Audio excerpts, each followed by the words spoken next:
So welcome everybody. We are extremely happy and extremely honored and also extremely grateful that we can be here at this event, co-hosting this event in our first partnership with the New York Times. And thank you, Stephen. I can introduce Stephen Dunbar-Johnson, the president of the New York Times, that made it possible that we are here. And thank you very much for that. I'm delighted to be here. Thank you, and I'll explain a little bit in some detail why I'm so happy to be here. But do you want to say anything else before I do that? Or? I will say it afterwards. Okay. So Mikolaj said to me up in the ballroom earlier, this is like the Starship Enterprise. This is exactly how you shouldn't do it. Now, I didn't take that too personally. And I'll give you some context. We've had the New York Times 2 days of, I think, of very enriching conversations and powerful conversations, but they've been very much audience sitting and receiving with panelists. And throughout the last 2 days, I've been thinking of what we did in Glasgow last year at the New York Times, because we, with the help of Es Devlin, created a forest, a live forest of over 190 trees. We called it the Conference of the Trees. And all of our conversations, which lasted for 9 days, over, I think it was 96 sessions, was in this fantastic environment of living, breathing trees with mulch on the floor.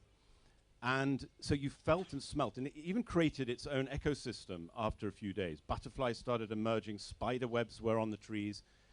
And the reason I mention this is because it helped induce a very different atmosphere in the talks, and which is why I was so pleased that Extreme came to us and we could create this atmosphere down here. And then with Mikolaj coming and talking about what we could do with indigenous communities in this special space and how we could use this space to connect with indigenous communities and have a moment of reflection. There's so much to learn from indigenous communities, what we've inherited and what we've lost. So how can we spend time reflecting and thinking in this special environment? So I'm really delighted to be here. I'm very honored to work with Therme Art on this project. I'm very grateful for Extreme also for putting this together. So, and I'm also very grateful for God for giving us the moon this evening and this very special evening. So thank you. Big round of applause. So, as you know, the motto of our whole COP program is possible futures. Why possible futures? Because the future that we are building is either possible or it is not possible. When we're looking at the contemporary situation of the world and we are trying to think ahead, if we continue what we are doing, it leads us, unfortunately, into non-possible futures. These are the futures of Star Trek. A lot of science fiction movies actually are presenting us futures where you see rooms that are very clean, very architectural, sometimes very beautiful, but they are never integrating plants. So if you know how the human organism is working, if you know how the planetary organism is working, if you studied, Lynn Margulis, the symbiotic planet, or James Lovelock, the Gaia hypothesis, you know that without plants, we cannot survive. It is an impossible future when we create a future where plants are not in the same proportion that they are on this planet represented with 85% of all the biomass. Now we know that in the past thousands of years, especially in the past 250 years since the second wave of the industrialization, we created more anthropogenic mass through our urban developments, through our infrastructure investments, than all the biomass on the planet. This is already a proportionality that is non-possible. It's an impossible proportionality, and we will not be able to create a possible future out of this proportionality. But how can we change it? You mentioned Es Devlin. The reason that she created this Conference of Trees was that we introduced her to Stefano Mancuso, the great botanist, a botanist that was also at the very origins of the Bosco Verticale. We were talking yesterday with Stefano Boeri, the architect that created the Bosco Verticale in Milan. High razor completely covered by plants, to bring back plants into our urban environment and to understand them as an elemental, existential element of our infrastructure that provides us with clean water, clean air. Unfortunately, only with our rationality, we are not really able to reconnect to this plant life. We need to go back, and we need to go back to the ancestral wisdom, to the forest, and to the wisdom keepers that actually kept this wisdom for us and can teach us how our relationship with plants and with the natural environment can actually be productive and can be true. So I'm extremely grateful that we have all these wisdom keepers that are here today, that they followed basically our invitation, and that they went on this long journey, because you are going on a very long journey when you're coming from the Brazilian rainforest. It takes you 4 days, yeah? It takes you first from the Yawanawa village, Nova Esperança, like 10 hours on the river, and then you have to go with different plane connections, and then you arrive here, and it's a very, very long journey that represents, in a way, the distance between our worlds. And we are extremely happy, and I want a big round of applause for all our indigenous communities that came here.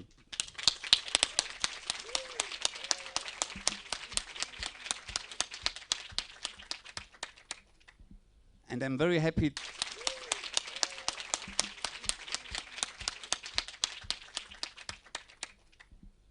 very happy to introduce now Rasu Yawanawa, that will do a prayer for us to open this conference with something that is not only words spoken, but emotions spoken.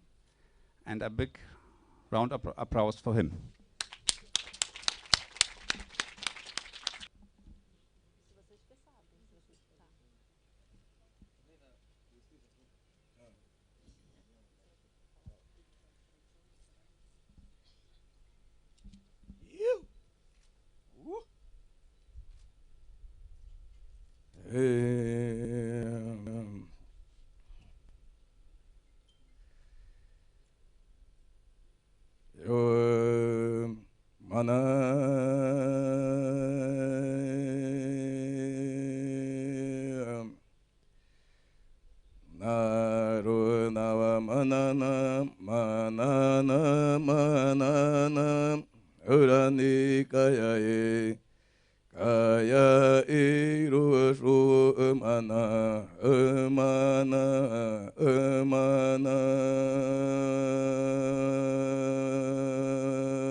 Shina toki kurashum, kurashum no kayavi takawa, takawa in hanoma. Takawa shun niyo in, niyo in, niyo in. Awa ama sharata, sharata atunawa shinaram. Shinama, Shinama, Shinarua tapavo, tapake, mukina kawane, kawane no kayavita kaina kawashom, kawashom, kawashom. Awa ama wanana, wanana, wanana. Atumana no shoma nurani kaya e, kaya e, kaya e. Atunawa shinara, shinara, shinara, nuawa kau nua, nua shenuma wakarakane, ashoma. Ashonki no kayavi takawai, takawai, takawai nawavo, nawavo no atoyavima shokoi pakashon nawawai oriya orima orima Hawashani reve, reve ma aton sai tenevo, tenevo, teneke. Nawashina pakama, pakamai, pakamai, pakakakai, akai awama wanana, wanana, wanana.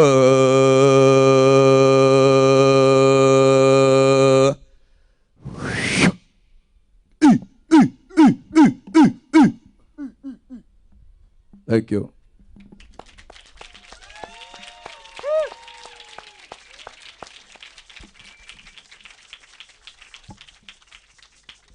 Thank you so much. I mean, this is so powerful that you can feel it with your heart. And there's somebody that I want now to invite to the stage that actually was the first one to bring me to the indigenous territories, to the Xingu people. This is Alexander Alat. Big round of applause for Alex. So Alex is combining the ancestral wisdom with the modern urban development. We just visited his project in Sao Paulo.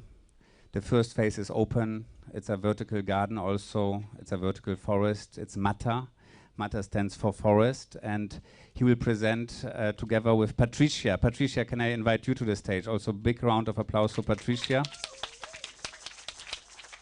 Patricia Ellen, Aya Earth Partners, created the Amazonian report, a report that is showcasing the first time how important the forest is when it stays alive from an economical perspective. So everybody that can read only numbers and understand only numbers can also understand this, and I think this is extremely important. And then Wanda Vitoto,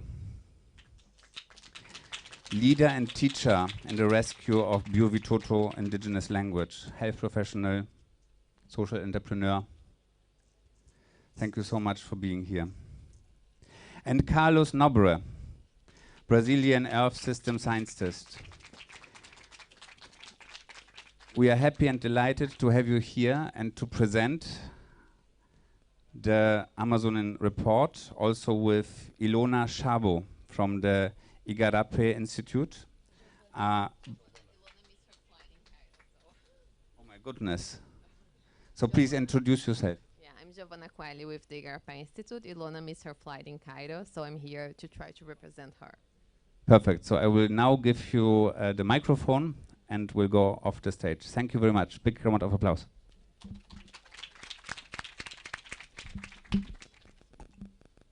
Thank you. We have a panel here, and before that we will give you a little bit of the highlights on our first production together here, the AYA report. It's the Amazon's Marathon. But before I get started, I would like my partner, co-founder of AYA, Alex Allard, to give the initial words for us. And after that, we will present a little bit about the report and then come back to this panel with these amazing panelists that are here with us. Alex, thank you very much for this partnership and for being a very inspiring, crazy entrepreneur that's been helping us to believe and to rescue our ancestrality in Brazil, in São Paulo, and thanks a lot for the work you've been doing. Thank you. I just make a very short introduction. I mean, what is happening today is I would say, the beginning of a story that we have been preparing for many, many, many years. When I started to do this project in Brazil, where I realized that Brazil needed to build its own self-esteem, you know, to realize that it had in its hand the green superpower of our planet. And that's how the journey started. And it actually materialized when I found a place in the center of São Paulo that is called Matarazzo. And the idea of this place is to bring together all the enlightened people who believe that they can make Brazil the green superpower of the world. Starting with some people that we have to believe in, which are the leadership, which unfortunately, you know, have been focused on extracting during 500 years the wealth of this country. And the idea was to show them that there is much better than extraction, there is preservation. And that path of preservation, I tell you, for Brazil is not an easy path. It's easy to be said, but it's about revolutionizing an entire economy that has not been so successful so far, but it's about changing completely the habits of an economy. So how do you change that? And that's a big issue that we all face today with climate change. You know, we're in a world that works with an existing economic model, and we do to bring a new one, and we need the people to not only love it, but adhere and invest in it. And today, despite what is said every day at the COP, with the trillions of dollars that everybody is throwing at the face of the journalist, it's not happening. And it's not happening because the world lacks, unfortunately, people who are able to bridge this gap, who are able to make it desirable enough so that the financiers of this world invest, and who are make it, you know, also aspirational enough so that the consumers, the people, endorse this and show that there is a true economic model at scale to make this happen. And that was the idea behind Matarazzo.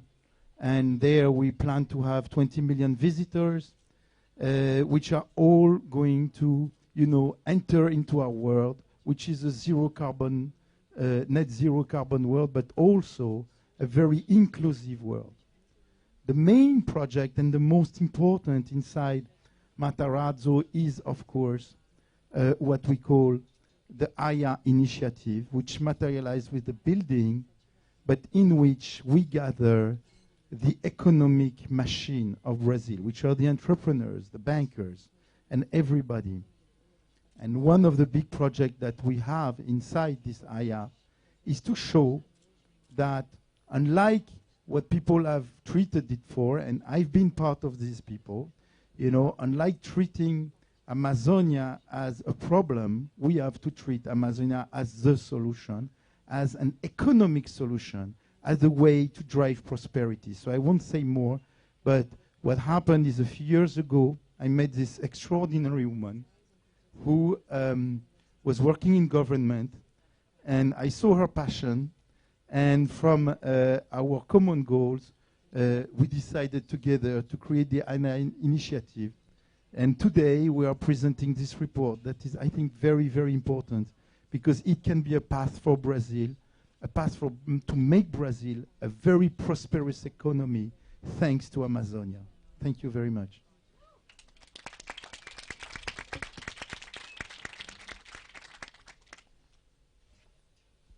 I'll go here because we will show some slides here. For those who know me, you know I'm addicted to slides, numbers. I can't get rid of them.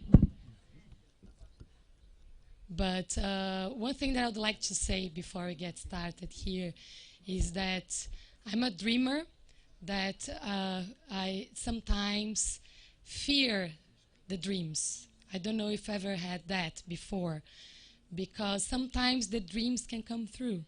And when they do, you don't know what to do. And this is exactly what's kind of happening right now here, because we are putting together people who work in business, in economy, in social sector, in arts, in culture, in public sector. We are outside. We have green, we have water. We had an amazing blessing from the Yawanawas. And we will be talking about the future of the economy of Brazil, and hopefully about the future of the economy of our world. And I dreamed about this, and if I would, pick a place, pick a crowd of people, pick a moment in time to make that happen, it would be exactly here and now and in this way. And this morning I was fearing this dream because I said, oh my God, we put all those people in that place. Isn't that too hippie? We'll be talking about serious stuff. Maybe people find us a little bit crazy, a little bit awkward. What about the people that like art? They will not like the report because I have slides and numbers that maybe people will not connect. So I was afraid of this dream, And then I went to this museum that the United Nations is preparing with an amazing woman called Molly. She got all these grants to prepare a museum about the United Nations. This museum would be in Norway. She got a grant of $200 million for the museum. Then she said that the museum should not be in Norway. Should be a museum that would travel the world, and would be a remote museum connecting people all over the world. And I went to this museum today here, it's a container. And I had an experience to connect to people in Barbados. And the people who were in Barbados were having a flood. And we were talking about climate change. And suddenly, instead of talking about numbers or about our differences, we are talking about our similarities and about how important it is for us to learn to live in a community. But living in a community is not expecting that everyone is going to behave like you. It's not expecting that everybody's going to look like you. It's really being able to open up, be curious, and reunite our world that's so divided right now. And Brazil is in the epicenter of that. And that's what I'll be talking about now. And that's why this report is so important to us. In the beginning, I said that it should be called the Amazon's Marathon, and everybody was against it. They said, no, marathon is too boring, it's tiring, we will give up before we start. But the reality is that it is a marathon, and it's not going to be easy. And we need to train, and we need to practice, and we need to help each other, and we will get tired, and we will need a lot of water. And it is a marathon, and I hope we all can engage in this marathon the way it is, and with all the different values and the different assets that we have in this open air room. And hopefully the next COP, not the 28th, because the next one is in the UAE. I will start with a dream and I will end with another one. Hopefully COP29 will be in Brazil, but in the Amazon. If we're able to come to Sharm El-Sheikh, we should be able to go to the Amazon and make it happen there, in the middle of the forests, so that the whole world understands that saving the Amazon is not about saving the forest, it's about saving humanity, and it's a job of all of us. So we'll be talking about that now with people that have been saying that for many, many years. Professor Carlos Nobre, probably tired. He's tired of repeating that to us. He's been repeating and repeating and repeating for, I don't know, 25, 30 years, Professor Carlos. 33 years he's been repeating to us that we need to engage and act now. 33 years later, maybe we are becoming a little bit of a better listeners, and that's what we are trying to do here. We are talking about a marathon that's for all of us. I will ask to go to the next slide. One thing that we are doing at COP26, there was a launch of 2 races, the Race to Zero and the Race to Resilience. The Race to Zero is about carbon. Everybody knows this race. I don't know why not many people talk about the Race to Resilience, but the Race to Resilience, it's about climate justice, it's about helping the people, it's about being fair, it's about being just. So in this case, we are talking about both races together. In this marathon, we want to achieve another dream, Brazil to lead a low-carbon economy from the Amazon to the world. In the next page, I wanted to remember that I would just ask help here because I don't have the slides changer here. So if someone, so I would like to remember this COP is especially important. It's never been so urgent as it is now for us to fight climate change. As you probably have seen today, the negotiations are not going so well. And there is one reason for that. Most of the governments already admit that it's no longer possible for us to achieve the 1.5 degrees Celsius as a limit to increase in temperature. So we do have a big issue to solve, and that's why we need to act now. On the next page, we talk a little bit about one mistake that probably all of us have been making for many, many years. The world is working in an excess matter. We are working in a limit. We are spending more resources than we are able to replace. And we've been doing that for a few years now. And that's why now we have this big issue that even governments want to go back in the agreement because they are afraid that we cannot meet the targets. In the next page, if you see, part of the problem has to do with what we are seeing in the global warming. Part of the problem has to do that with us forgetting the people. We have 4 billion people in vulnerable conditions right now.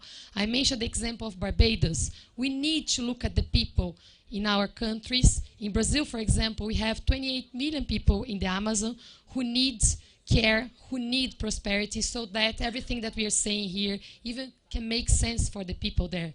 In the next page, I would like to remember and give more details on the mistakes we are making.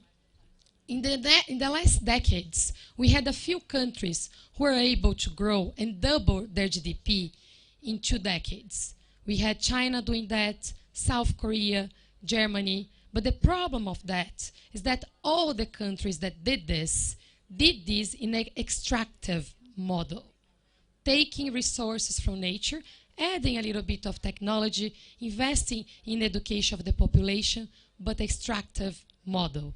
Brazil made the mistake to try to imitate this model. And in the next page, you will see that we have a chance now to change the course. If we remember that this model does not work for us, we can actually become the first economy in the world to become net zero by 2030, climate positive by 2050. We also can be able to be people-centric and nature-based economy. So we can show that our nature can actually produce prosperity instead of being just depleted as we've been doing until now. And here I have all the numbers. You will see that today our net emissions are 1.1 gigatons. It's important that all of us know these numbers. I promise you, we made this version shorter. It's 45 pages. The original version was 150 pages. It's for all of you to know. We need to know this story. We need to share this story. We need to fight against the reality and build our own common dream. So these numbers are numbers to be known by all of you. Today, we issue around 2.1 gigatons of carbon. The net number is 1.1 because we have the Amazon. The Amazon is a carbon sink. We are a country that has a forest that reduces our emissions that could be much higher if the forest would not be there fighting for us. So this is the number that we have today. In the report, we made a calculation for 2030. quite ambitious one, that we can get 1.3 gigatons extra of reduction in the emissions, and with that we would be net zero, almost in reality net positive, and by 2050 we would be able to reduce 3 gigatons. With that number, we become a nation that's not only climate positive, but we deliver almost 1/3 of the global goal of reductions in emissions in land use systems. That would be an amazing accomplishment that only Brazil can do today. On the next page, we share a little bit of the bad news from the past that we need to change, and I'm talking about this in the past, even though it's still our present, because this is no longer acceptable. What happened to us is that we've not doing as good as the other nations that we've been imitating. We've been doing much worse because we didn't grow, we increased inequality, and we are killing our forests. So our deforestation is increasing quite quickly, growth is not coming, and after the pandemic, if you see in the next page, we went backwards. In hunger, we went back to the hunger map. We are 30 years back. We need to come back at least to present. We need to stop it, and we need to stop it now. It's unacceptable that in a country so rich like Brazil, we have today, as we speak now, more than 30 million people starving, and more than 125 million people with some insecurity to access to food. That means they don't know whether they will eat that day or not. That is unacceptable. And if you see, the economic numbers are not better. For those who say Brazil is doing good, that's not true. Our GDP is not growing, our inflation is growing, our school dropouts and numbers are worse now, so we need to act. Nobody's happy. In the next page, if you see, we have the answer. We are the only nation in the world that has all these resources, clean energy matrix, our huge standing forests. We also have 8 million hectares of degraded land. 8 million.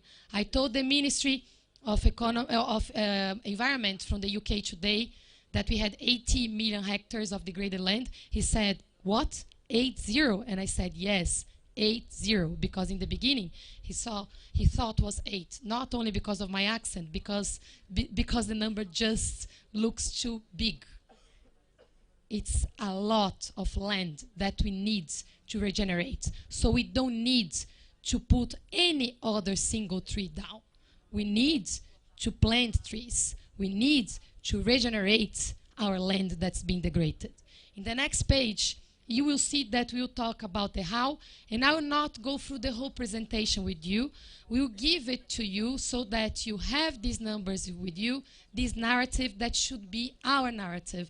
So this is the first time that we issue a report with these kinds of numbers, because here we show the following.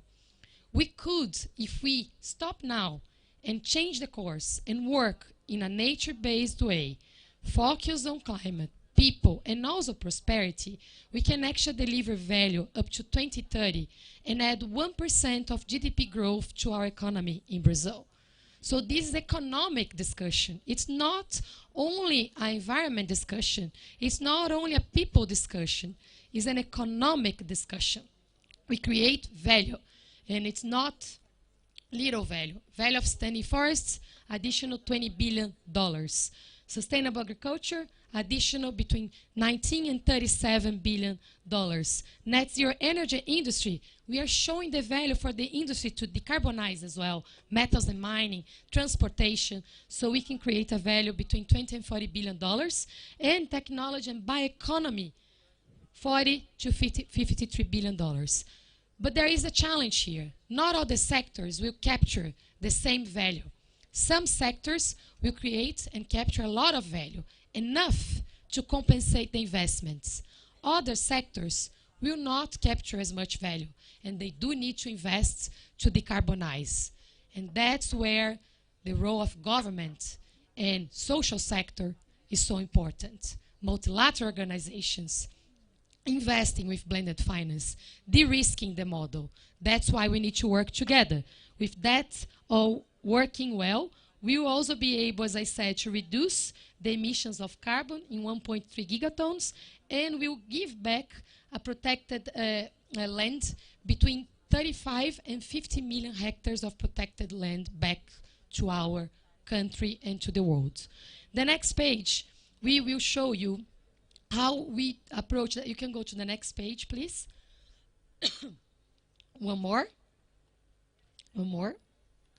So here we show how this number is so important for us, because we can still meet future demand for meat while reforestating.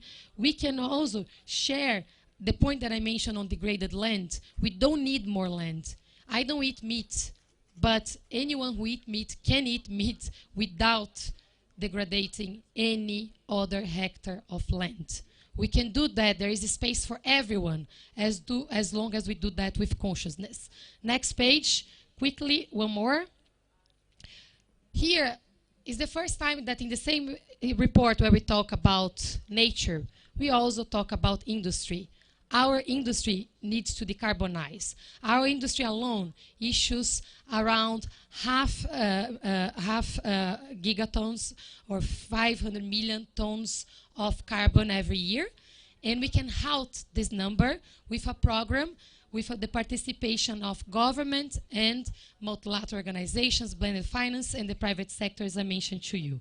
In the next page, you will see one more, that there is also value, and Professor Carlos Nobre has been talking about that for many years as well, on our bioeconomy.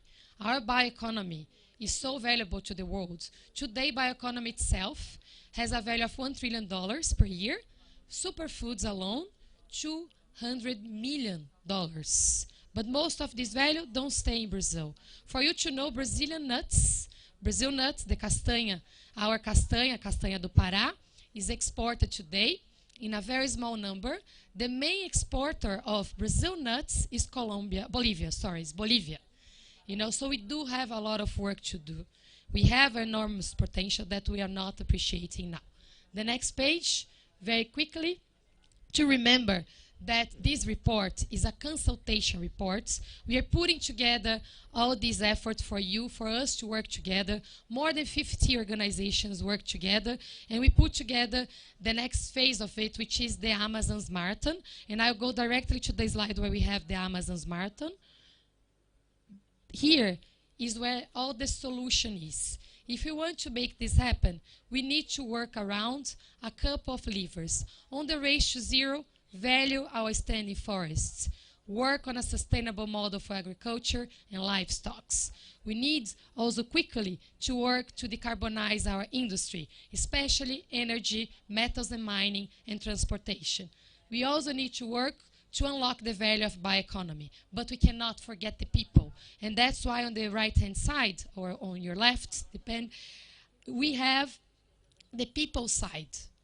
With everything of this working together and well, we can actually create more jobs. We can create more than 8 million green tech jobs to make all this opportunity become a reality. But for that to happen, we need to help the people who are starving first and work in well-being. We also need to work to bring prosperity and wellness and appreciate and value our ancestral wisdom in our culture. We saw how amazing it was and how privileged we are to have here the Yawanawas singing and giving their blessing to us. Imagine if everyone in the world would have the same opportunity that we are having today. It's more than time for us to appreciate the culture that we have. A couple of months ago, Professor Carlos and I met at the UN headquarters when I had the privilege to open a panel where we had the Yawanawas speaking, and I said, who am I to speak, you know, before my ancestors here? So I just said, I'm sorry for what we've done, you know, because we all are making mistakes, and it's time for us to understand that as well. It is still time, but we need to act now. My grandmother was an indigenous woman. She's not alive. She was married to a miner. My grandfather took the kids away from her, and she died by herself. I don't know where she died. I don't know her ethnicity. And I said, last time I mentioned that my grandfather comes from Europe. I don't have an European passport. I have a Brazilian passport. But if I could choose, instead of getting a European passport, I would rather find out the ethnicity of my grandmother. That's my dream. And I still can travel the whole world with my Brazilian passport, and I'm actually very fine and proud of that. And I think we should all be proud of that. And it's more than time for us to remember our ancestors and respect our story. Sometimes I'm stopped. By the way, every immigration, they find kind of weird the Brazilian woman travels so much and have so many stamps in the passport. But it's fine. I'll keep doing that. It's more than time that we need to change that. It's kind of ridiculous that we still have this trouble today. On the next page, just for us to go to the closing remarks and listen to our panelists. You can go to the final page, please. Here I have many projects, and if you see in the report, we tell the story of what the Igarapé Institute is doing with Ilona and Giovanna. We talk about the amazing dream that Professor Carlos has with the Institute of Technology in the middle of the Amazon. And he has this dream he's going to share with you, because Brazil has a story with aeronautics and technology. Nobody knows that this started with a school called ITA, the Institute for Aeronautics and Technology. ITA came before Embraer, was not the other way around. So if we want to unlock the value of bioeconomy, we need to have the best technology of the world in the forest and from the forest to the world, and that's one of the dreams that we have here. Wanda is being one of the main examples of a fighter as well. She was the first indigenous woman to be vaccinated in Brazil in a moment that we were having trouble to get vaccines, and she fought, and she is still fighting for us. She ran for the House of Representatives, and she's going to keep running, and hopefully in this marathon next time she's going to make it there, and she's going to represent us in Congress, but maybe sooner she's going to be in the municipalities also in the Amazon state, because we need her there. We should have many others with us here. I'm just giving these examples. FAST, the Sustainable Amazon Organization Foundation, is also one of our partners. We should have representatives here. The Global Compact is here as well, Pacto Global, another partner of ours. Impact One with Micolage. So at least, as I said, there's more than 50 organizations. And I'm sorry that I spoke too much today for you. But our goal was for you to take this report with you. It's yours. It's a consultation report. We have a long journey ahead of us. And I just wanted to remember to you that we cannot make another mistake this time around, because we don't have more time to waste. One thing happened in the US in the last 3 years, and that's how I want to close this with you. We had some environmentalists who were working very hard, and they created a Green New Deal. What happened was that this Green New Deal was seen as one deal that represented only part of the population. Then they had to take a lot of time to recreate the report, and they launched it as the Inflation Reduction Act, the Biden Act. Many people don't even know that the Biden Act is about climate, but they had to change it and talk about inflation, about healthcare, because they had to talk to everyone. So my pledge to you is, we cannot talk only about climate. We need to talk about hunger. We need to talk about prosperity. We need to talk about energy and about industry as well. We need to engage everyone. Climate is a fight, but we cannot fight. We need to bring people together with us. We need to dream together. And that's how I end here. Thank you, everyone. We will now listen to our panelists. Thank you. And here's the report for you.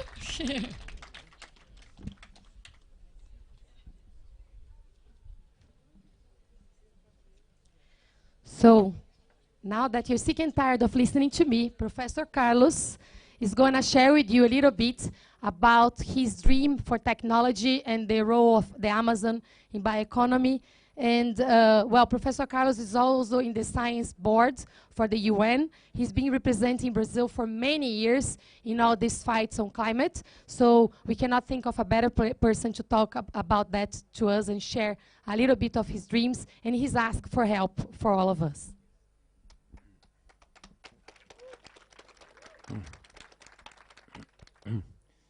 Good evening to all. Thank you very much, Patricia. Buenas noches a todos. Boa noite a todos. I think, you know, it's a big challenge. And let me start by saying, you know, about the marathon. I think really I will tell you a little bit of Brazil's history. So we have really to, I like the symbolic of marathon. But this marathon, in fact, we have to start 200 years ago. And we have to overcome 200 years that Brazil really could be a completely different country. And let me tell you briefly why. Brazil became independent of Portugal from 1500 to 1822. Brazil was a colony. And then Brazil declared independence in September 7th, 1822. And the independence was put together by a group of people, particularly a scientist whose name Brazilians all know. We learned that in all history lessons, classes in the school. José Bonifácio Andrada da Silva. José Bonifácio was a Brazilian scientist born in Santos, father and mother Portuguese, and then he went as a teenager to study in Portugal and became a very well-known scientist, European scientist at that time. We might call it geologist and geographer. So he was there for most of his scientific career, University of Porto, and then he started putting together the movement for Brazil's independence. So a few years before independence, he comes back to Brazil with his brothers, and then they kind of do all the fighting for independence. And then Brazil declared independence, and they convinced the son of the Portuguese king, Pedro I, to declare independence. So Brazil declared independence, and then Pedro I invites José Bonifácio to be the top advisor, let's say equivalent today to a prime minister. And José Bonifácio comes with this, his thought as a scientist, but also as a person who respects a lot the indigenous people, and also totally against slavery. So the first thing José Bonifácio tries to convince Pedro I was immediately stop slavery, trafficking of slavery. In a few years, he stopped completely, abandoned slavery in Brazil. As you know, all American countries were bringing slaves, and Brazil was the last one to abolish slavery, 1888. And also, in addition to abolishing slavery, José Bonifácio wanted to create a number of universities all over Brazil. Brazil had only one university, created in 1808 in Rio. And he wanted to protect all indigenous population. He fully respects indigenous knowledge. And he wanted also Brazil to have several languages, Portuguese and several indigenous languages, to become official languages like Paraguay. Paraguay has indigenous Guarani official language. So I'm just telling you this story because we Brazilians might say, wow, if Brazil followed José Bonifácio, if Pedro I followed José Bonifácio, Brazil would be a fully developed country without deforestation, with all indigenous population, without slavery anymore. But unfortunately, Pedro I followed the agricultural sector of Brazil at that time, which depended totally from slavery. And also at that time, this agricultural system in Brazil was starting to increase tremendously deforestation of the Atlantic rainforest. Not at that time the Amazon, the Atlantic rainforest, coffee, and particularly cattle. Of course, cattle does not exist in the Americas. It came from Europe, all over the Americas. And cattle is the main driver of deforestation. 65% of all deforestation, all global tropical forests is cattle.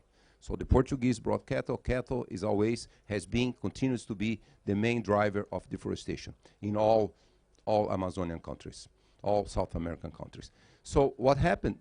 Pedro I completely abandoned José Bonifácio's advice and kicks off José Bonifácio. José Bonifácio was expelled, was kicked out. He had to go back with family to Portugal in 2023. So he was 1 year as a prime minister. I just want to tell this story because, you know, this project that Patricia presented is really what José Bonifácio wanted to do 200 years ago.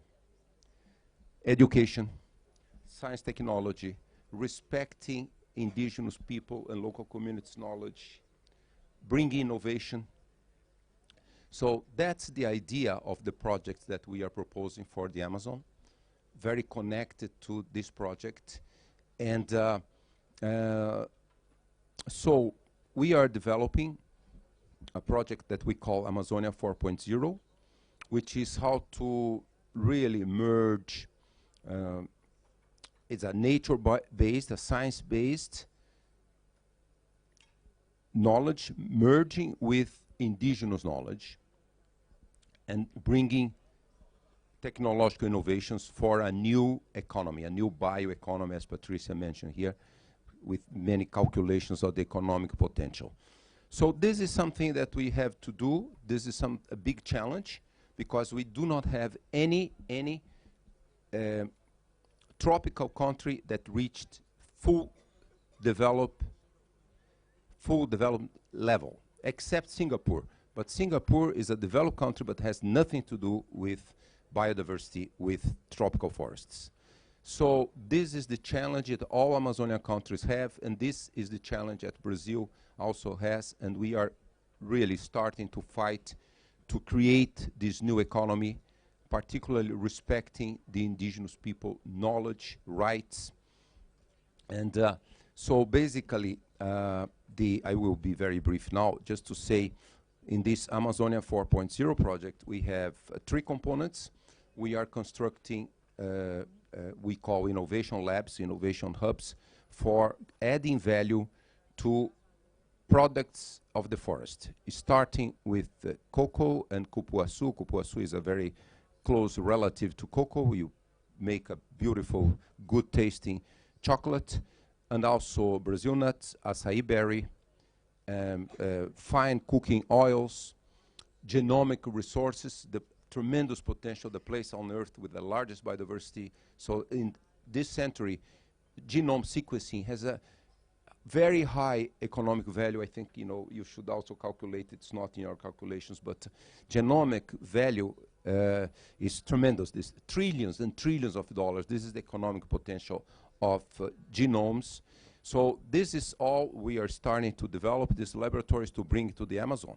And the second component is Amazonia Rainforest Business School. We are constructing a business school for this new economy that Patricia mentioned. And the third component we are starting to develop is the Amazonia Institute of Technology. We want to create a pan-Amazonia, not only in Brazil, in all Amazonian countries. It's a, let's say, MIT-like. I did my PhD at MIT, so I know what a high-level technology institute can do. So this will be an institute created in all of the Amazonia, with many research centers, very high-level research centers, but also in this Institute of Technology, Amazon Institute of Technology, we wanted to attract the indigenous people. We want to be the space for merging science, scientific and indigenous knowledge, local communities knowledge with technological innovations. So we hope to be launching this project into 2023, and then we hope to have approval by governments, particularly the new government in Brazil and the government in Colombia. Certainly, they already are very excited about these ideas, and we want the private sector to come to join in from day zero, and also we want the financial world also to support us to develop. So this is a big challenge. I want to say this is a big challenge. No tropical country has an Institute of Technology. It's high level. So we wanted to construct this Institute of Technology in the Amazon, all over the Amazon, and I hope this will make the new generation of people for this new bioeconomy for the Amazon. So I just want also to tell you, to invite all of you, anybody interested in knowing more and supporting, we are open to receive any collaboration to develop this Amazonia 4.0 project, particularly the creation of this Institute of Technology, which will give us the tools to construct this very sustainable bioeconomy, and we say a bioeconomy of standing forests and flowing rivers. So this is the message I want to say. Thank you very much. Thank you, Professor. Thank you. We need to close the panel soon, so I'll ask Giovanna and Wanda to be quick. We started a little bit later, and we have another panel afterwards. And I would like to say good evening to our Secretary Marta to be here. It's an honor to have you together with us. Thank you very much for being here. She's the Secretary for International Relations in the city of São Paulo. She came all the way to COP representing the city. It's an honor to have you here with us and representing the city at COP as well. Thank you. Giovanna, rule of law is one of the main problems that we had. We talked to many investors, and everybody says that they don't feel safe to invest in Brazil, especially in the Amazon. If you see the Nature magazine 2 weeks ago, they showed that one of our main issues is the increase of illegal activities in the Amazon, mining, traffic, drug dealing, everything's getting really bad, and rule of law, reestablishing rule of law, is one of the key solutions for this problem. We know Igarapé is a reference on that. You're representing Igarapé, Ilona, and yourself here. Could you, in 2 minutes, tell us, a message on that, and how can we engage and help to reestablish rule of law in the Amazon?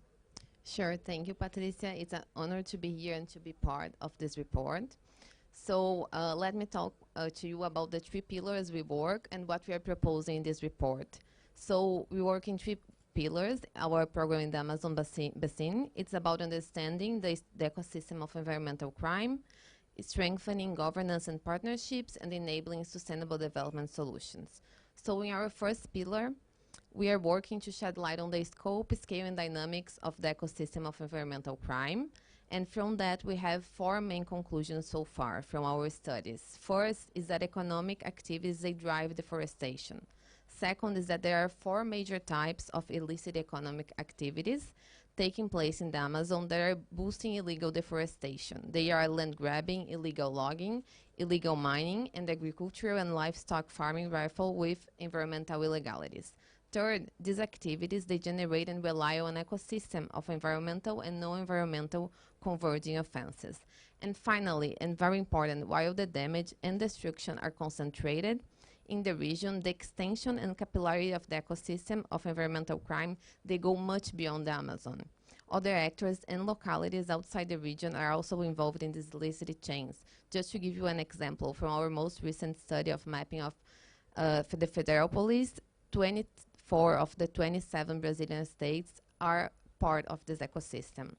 So taken together, this ecosystem of environmental crime not only increases the vulnerability of local populations for illegalities, but also drives away the necessary responsible investment capital for the region. So to stop illegal deforestation in this ecosystem, we need to enforce the rule of law. So this is a priority of our work with the public sector by strengthening governance and partnerships, which brings me to our second pillar of work. So let me share one way we are doing this. We have identified the gaps and ways to strengthen institutional capacities of the federal, state, and municipal levels through the implementation of a multidimensional security agenda for the Amazon.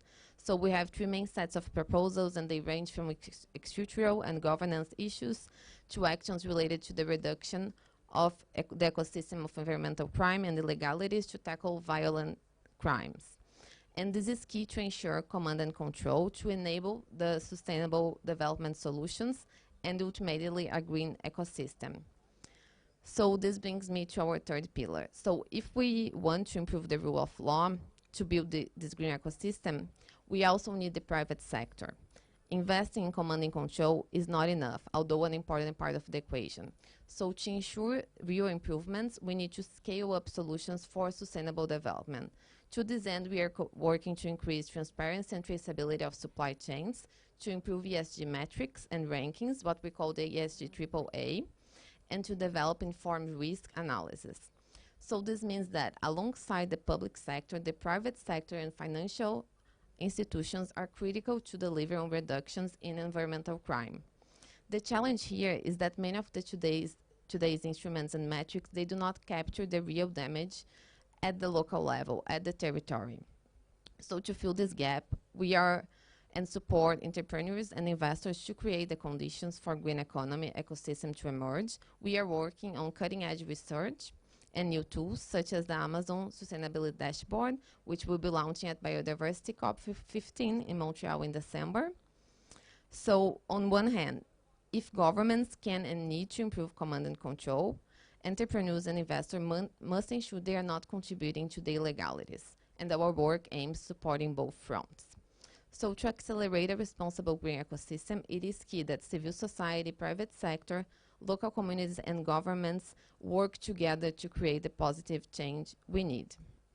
And to promote this initial ecosystem of green economies, as well as to finance the implementation of a multidimensional agenda for the Amazon to strengthen command and control capacities, we are proposing in this report what we call a green economy bridge facility, having as pilot 1 large state in the legal Amazon. So this facility will be led by a coalition of civil society organizations in partnership with governments, entrepreneurs, and investors.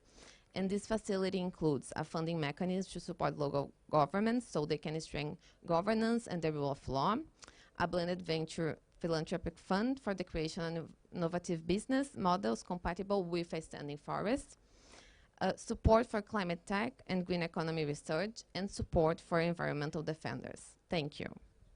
Thank you very much, Giovanna. This is a very important plan, and it's the first time that we have a plan at this scale in 1 state. So they have it in the report, and the idea is to replicate to other states in the legal Amazon. So we have 9 states in the legal Amazon. We can have the federal government working, but states have a lot of power to make it happen. Flávia Bellaguarda, who is here, is representing, we have a legal Amazon pavilion at COP. This year, by the way, we have 3 Brazilian pavilions. We have the federal government pavilion, the legal Amazon pavilion with the governors, and the Brazil Climate Action Hub for the social sector and the multilateral organizations, the civil society. So please engage in the discussions on those 3 pavilions. And to close it now, we have Wanda Witoto with the very important job to represent the people in our report. You will see that we have many projects. I would like to highlight that we have many of them with the indigenous communities. Impact One is one of the key partners. We also have Institute ALOC and the FAST, the Foundation for Sustainable Amazon, and many others. But it's a very important piece. We cannot make the economy work and climate change become a solution without solutions for the people in the Amazon. So Wanda, thank you very much. Wanda is becoming not only a leader that I admire, but also a friend. This night, we spent the whole night awake because we walked all the way to Mount Sinai. I recommend you to do that. It's a beautiful walk. Not very easy, though, but was a privilege to me to walk side by side and learn more about your story. Thanks a lot.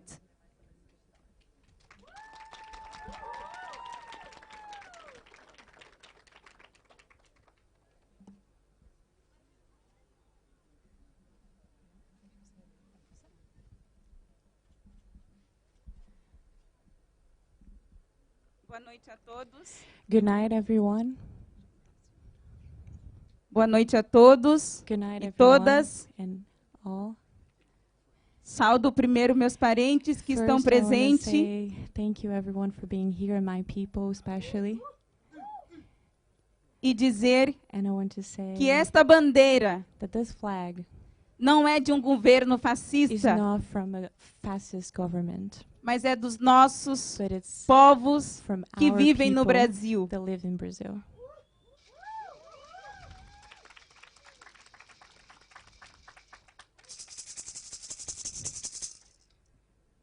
Saldo a Madre Terra I'd like to say por Mother nos Earth, permitir thank you chegar aqui that we arrived com as here nossas vozes, with our voices, com nosso coração, with our heart, com nossos espíritos da with floresta, our spirits from the forest, para trazer uma mensagem para to vocês. bring a message to you all.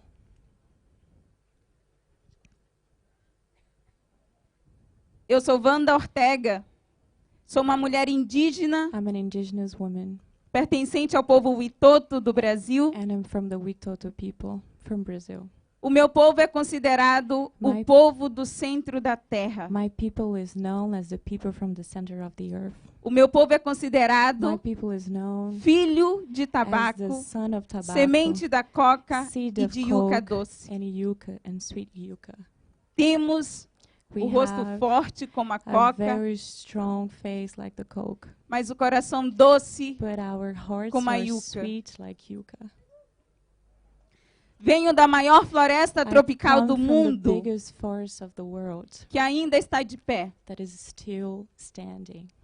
Também venho I also come da from maior bacia the hidrográfica do biggest planeta, hydrographic basin of o the grande world, rio the Amazonas, big Amazonas River, o meu Solimões. my Solimões.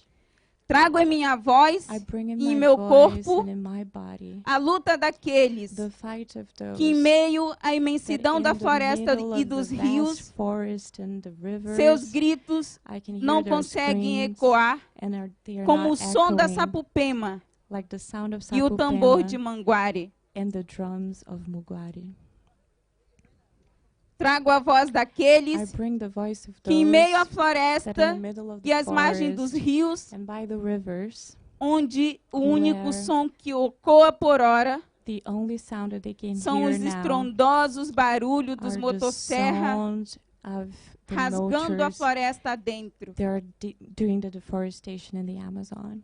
Venho de um lugar I come from a onde o place cheiro de fumaça where the smell of the smoke e a escuridão and cobre os the olhos dos darkness governantes is really covering the eyes of all diante the das leaders, queimadas and e that they derrubadas cannot das see the nossas árvores, deforestation of our trees, onde os pássaros where birds pousavam used para to se alimentar. land to eat.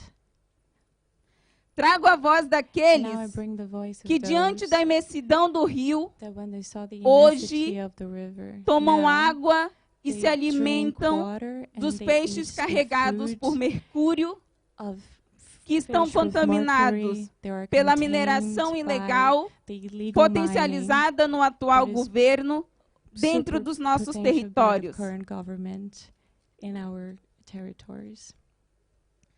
Trago a voz das I crianças bring the voice of the Yanomamis kids Yanomami estupradas até a morte that por were garimpeiros que devastam o by corpo da Mãe miners Terra that e das devastate the mulheres e body of the crianças forest and indígenas the no women Brasil. and the kids in Brazil. Trago também I also bring as vozes das the crianças voices ribeirinhas, of kids quilombolas, from the river, from negras, quilombolas, indígenas, black que não indigenous, fazem that as are 3 not- refeições that por are not dia, having the 3 meals that they porque should be nosso having, país because voltou our people, à because linha our da country pobreza went e à back fome to the line of com mais poverty de and 33 famine milhões de with more than pessoas. 33 million people in famine.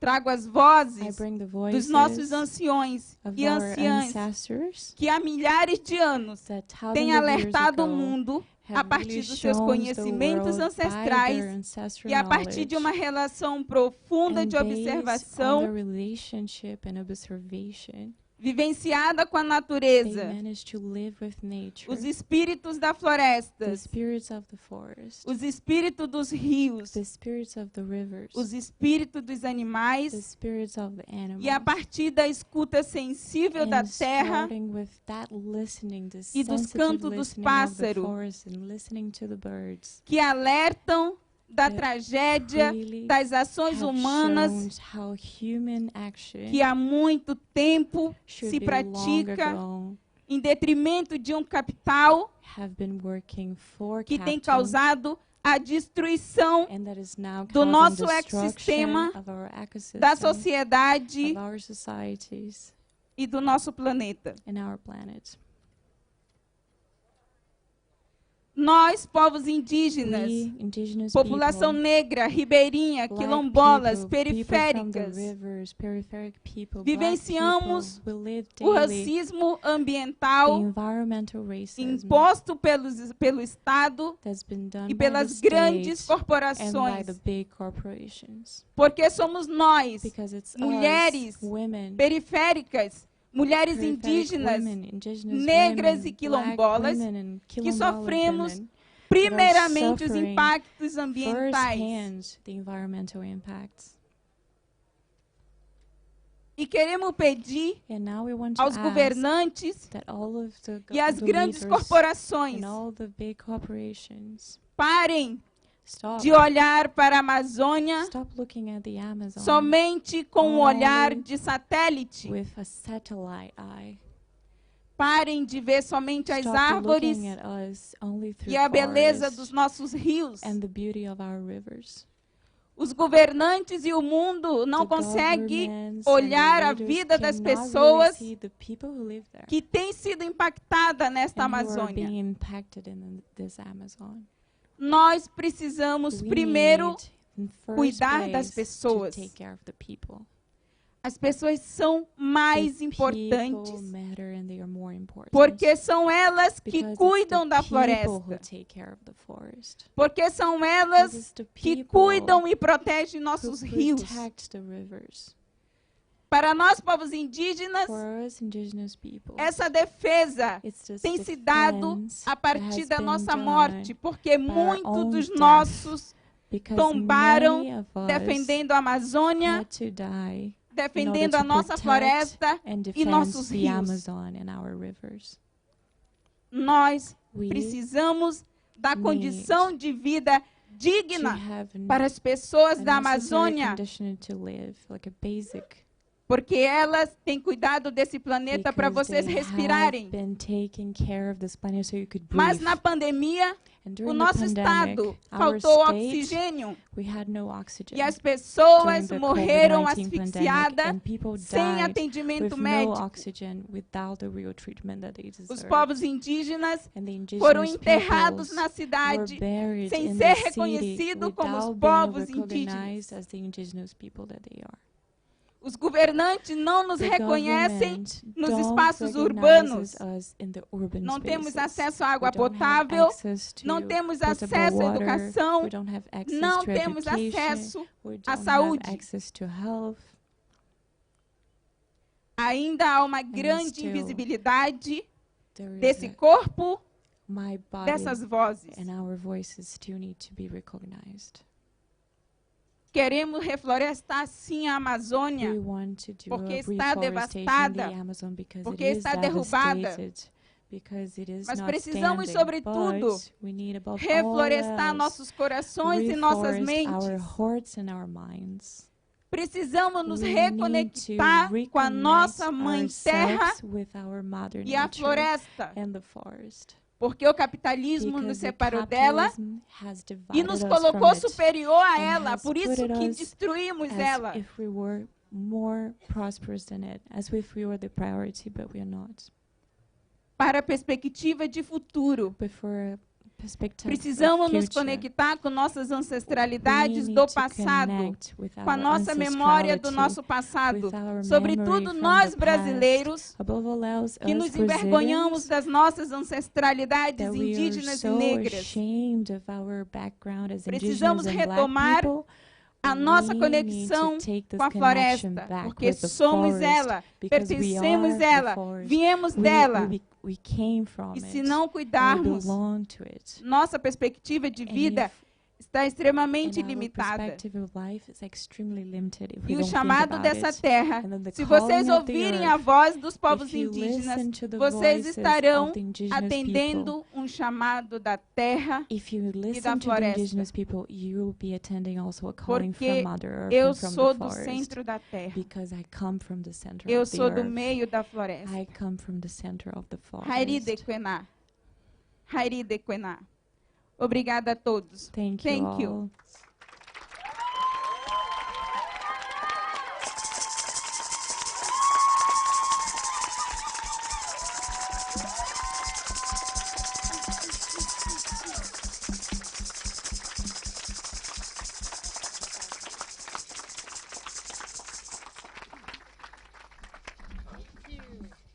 Thank you so, so much. This is, I mean, the last words. So thank you very much for the panel. Big round of applause, and I will now introduce the next panel.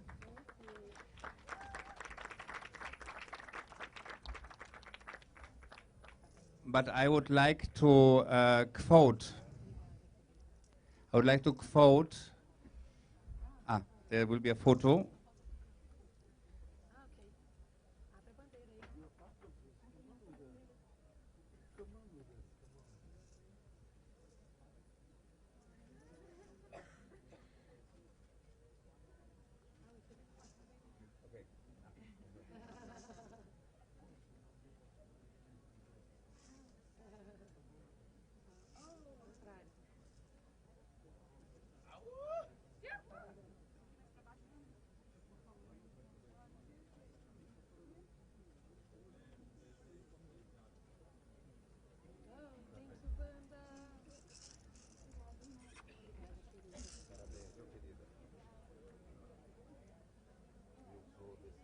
So I like to quote Wanda Vitoto.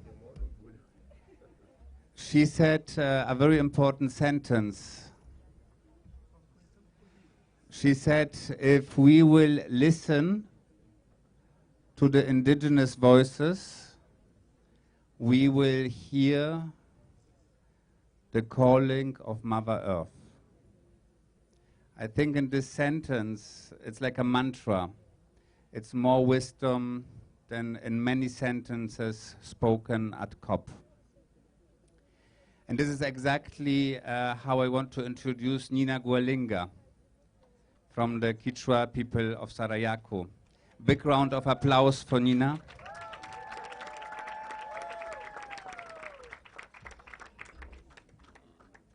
So we are blessed to have you here.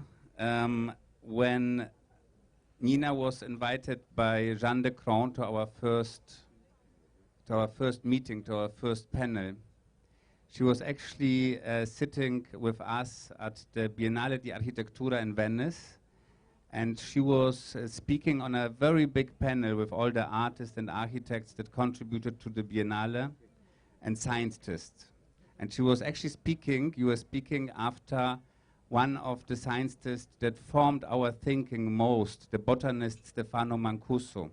And Stefano Mancuso was explaining in a very clear scientific language, a little bit like the Amazon report, why we need trees, why we need to plant now 1,000 billion trees, so 1 trillion additional trees to the 3 trillion that are left, because that would compensate for our footprint on this planet. And then Nina spoke. And while everybody understood the words of Stefano Mancuso, only when she spoke, everybody could feel the meaning behind these words. And only after I understood where this comes from, and it comes from the living forest. And I'm so happy that you're here. I'm so grateful that you are here. And I'm so happy that you not only will now present the living forest, but after you will present the panel of indigenous youth leaders that you have created for us. Thank you so much, and big round of applause for you. It's a listening panel, so we will listen. Thank you so much. And thank you for everyone coming here to listen. We've been having many conversations between friends and allies about the importance of listening to each other and listening to Indigenous voices. And we just heard a very powerful Indigenous woman speak her voice here, and I was very touched. Thank you. Muchas gracias. So I'm going to take you to the upper Amazon, where the Amazon basin is born. That's where I'm from. We didn't create the borders of the countries like Brazil, Ecuador, Colombia, Venezuela. The Amazon is one, and the biomes and the other ecosystems around it are one, because the Amazon is not divided. The Amazon is not apart from the other ecosystems and biomes. It was the colonizers that created the borders of the different countries because they didn't understand our indigenous systems. They don't know the land. They don't know the territory. They don't know the beings that live in the forest. They don't know the beings that live in the water or in the mountains or the waterfalls and the lagoons. They don't know them, and they don't see them. So the Amazon is my home, like it is for many other people that are here. And that is where I was born and where I grew up.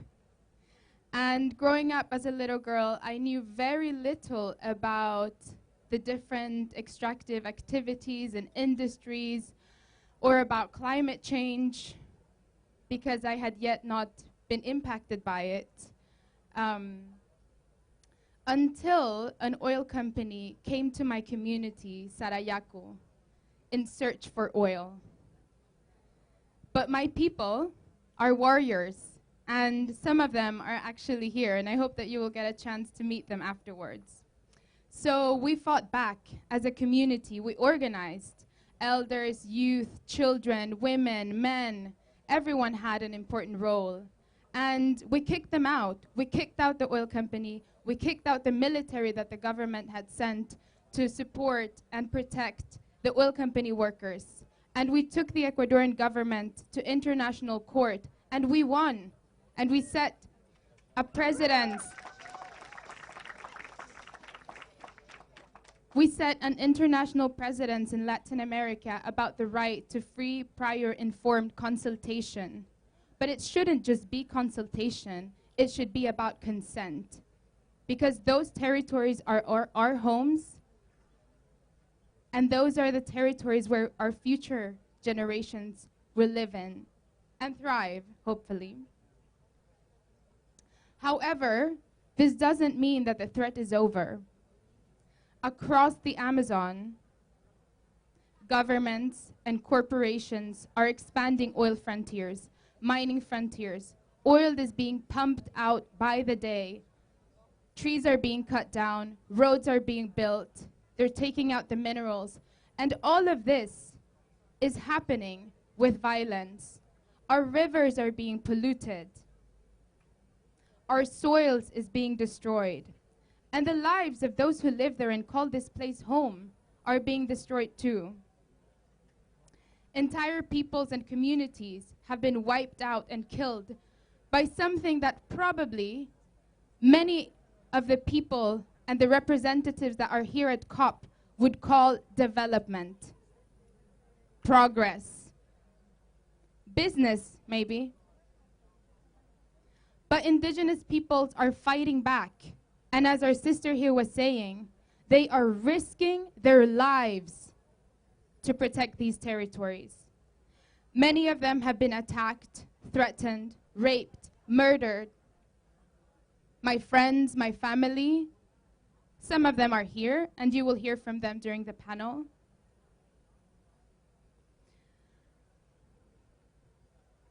It doesn't end there, though, because now we're seeing the consequences of climate change. Extreme flooding, extreme heat, unpredictable weather patterns that make it difficult for our farming in our communities. It's not like it was before. It's not like our elders knew it when they were growing, planting, sowing. And unfortunately, the economic and governance model that we are talking about at the COP, the approach of governments, is not addressing the real problem, and it's not creating solutions.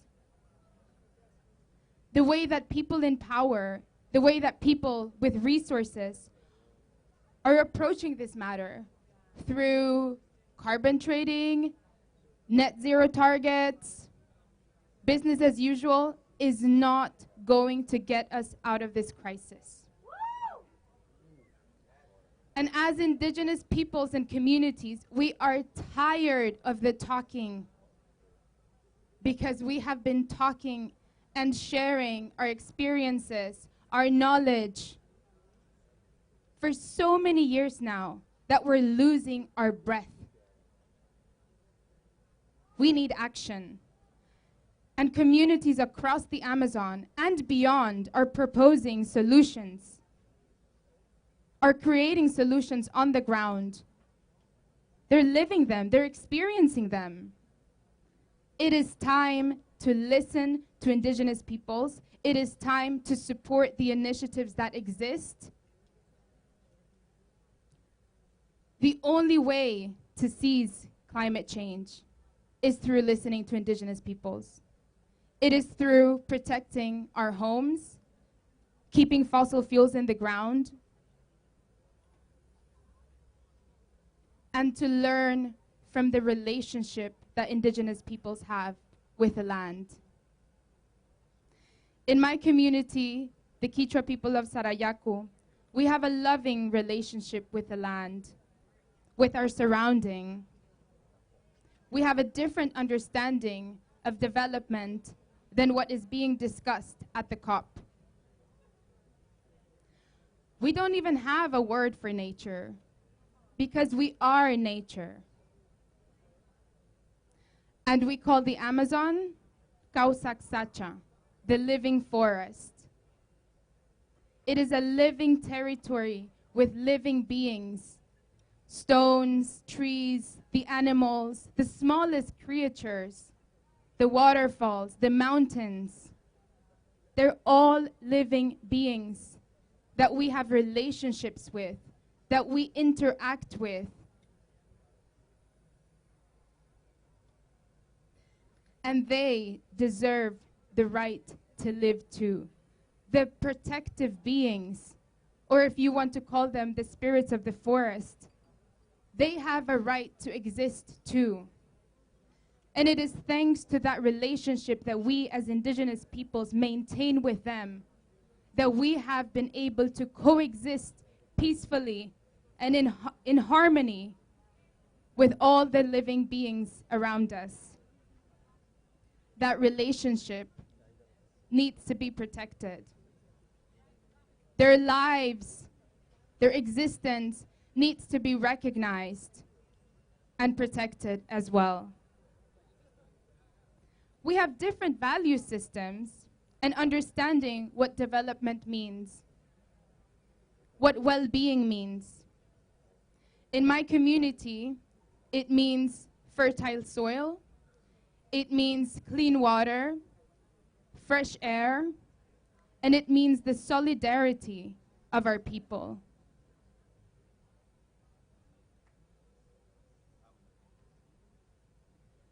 These territories need to be safeguarded. The living territories that I'm talking about need to be safeguarded by the people that interact with it, the Indigenous peoples. And how do we do that? We protect Indigenous rights and we protect Indigenous land. Indigenous people's rights to land needs to first be recognized, acknowledged, and respected.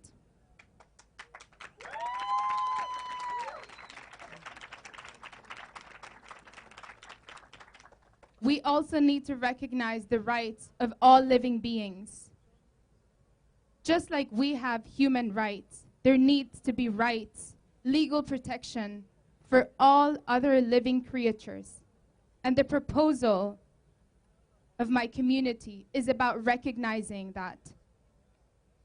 A legal framework to protect all lives, a legal framework to protect living territories, to protect the living forest, to protect Kausaksacha. And I invite everyone here to support that. And I invite everyone here to review their relationship with the land, their relationship with Indigenous peoples. And sometimes supporting means stepping back, creating space, and also to recognize that other people might have solutions to the crisis that we are facing today, and to support those solutions.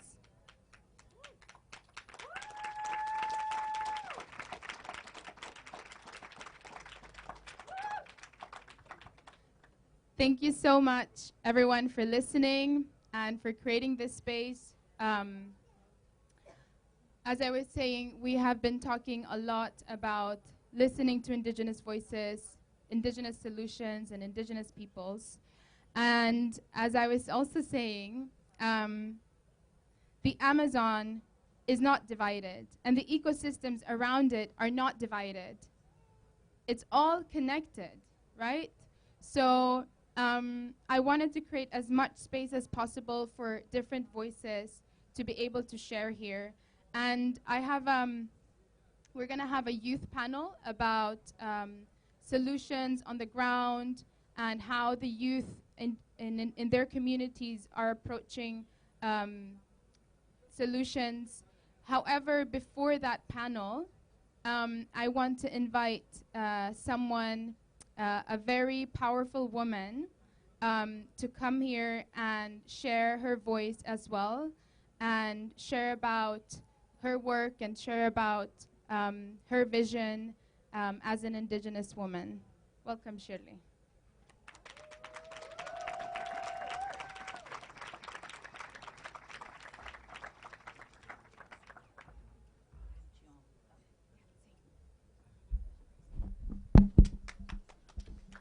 Boa noite. Good night. Erehenhawit, na língua do meu povo, Krenak. Erehenhawit in the language of my people, the Krenak people.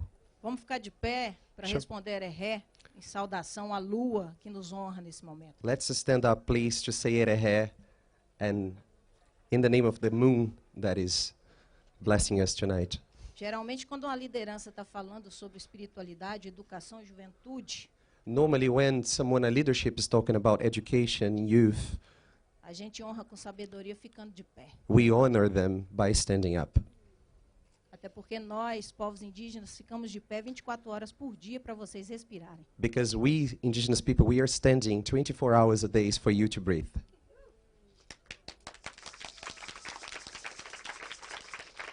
Meu nome é Shirley de Curnan Krenak. My name is Shirley Jukurnan Krenak. Jukurnã significa espírito que não envelhece. Jukurnan it means the spirit that doesn't get old. E eu sou do povo Krenak do leste de Minas Gerais. I am from the Krenak people in the east side of Minas Gerais. Kren significa cabeça, Nak significa terra. Kren means head, Nak means soil, earth. E meu povo luta há mais de 200 anos contra a mineração. And my people fight for more than 200 years against mining. E eu sou do bioma da Mata Atlântica. And I'm from the biome of the Atlantic forest.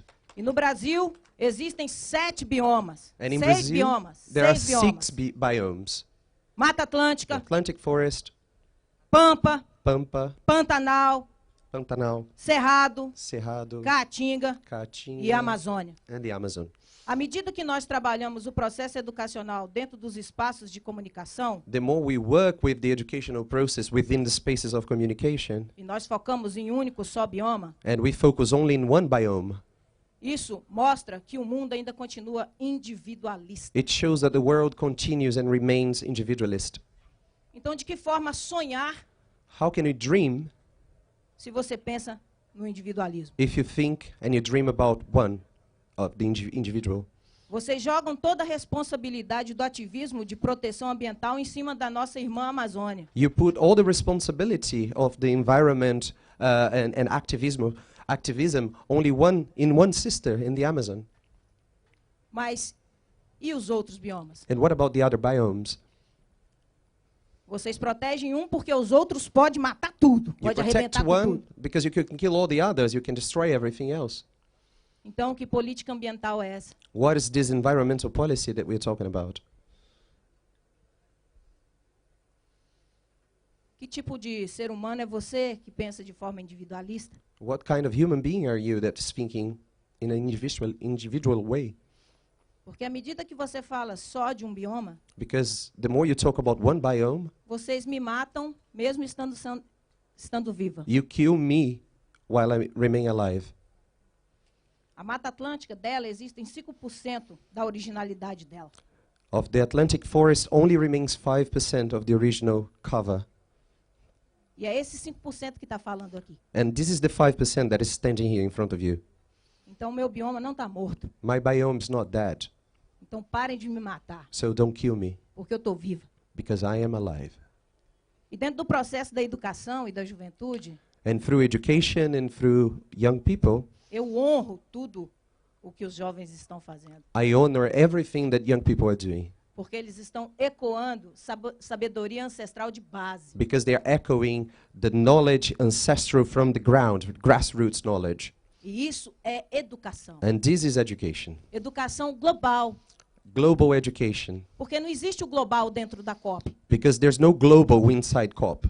Existe o global dentro da boca dos jovens, que vem de dentro da comunidade, que são ensinados por nós. The global comes from within the young people that live in our communities that are taught by us.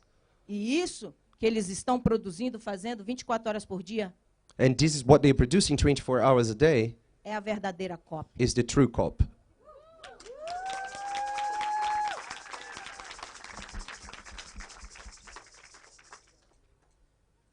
Meu povo luta mais de 200 anos contra a mineração. My people fight for over 200 years against mining. E quando eu cheguei aqui, When cheguei I dia arrived here, 7, I vou arrived on quebrar o the protocolo 7th. de 5 minutos, vocês I'm me dão gonna licença. break the Até porque eu protocol sou of mais 5 velha minutes. dos jovens e eu posso fazer isso. I'm the elderly here and I can talk about it. É porque o povo não indígena é acostumado de determinar tempo pra gente. Because people who are not indigenous, they are always looking at the clock and saying, oh, you have only few minutes. Mas somos nós que temos de determinar o tempo para vocês. But we determine the time for you. Há mais de 200 anos, meu povo luta contra a mineração. For more than 200 years, my people fight against mining No estado de Minas Gerais. in the state of Minas Gerais, Leste de Minas. East Minas Gerais. E em 13 de maio de 1808, In 13th of May of só uma pequena aula de educação aqui, 1888, Dom João VI declarou guerra justa ao meu povo. Don John VI declared the just war against my people.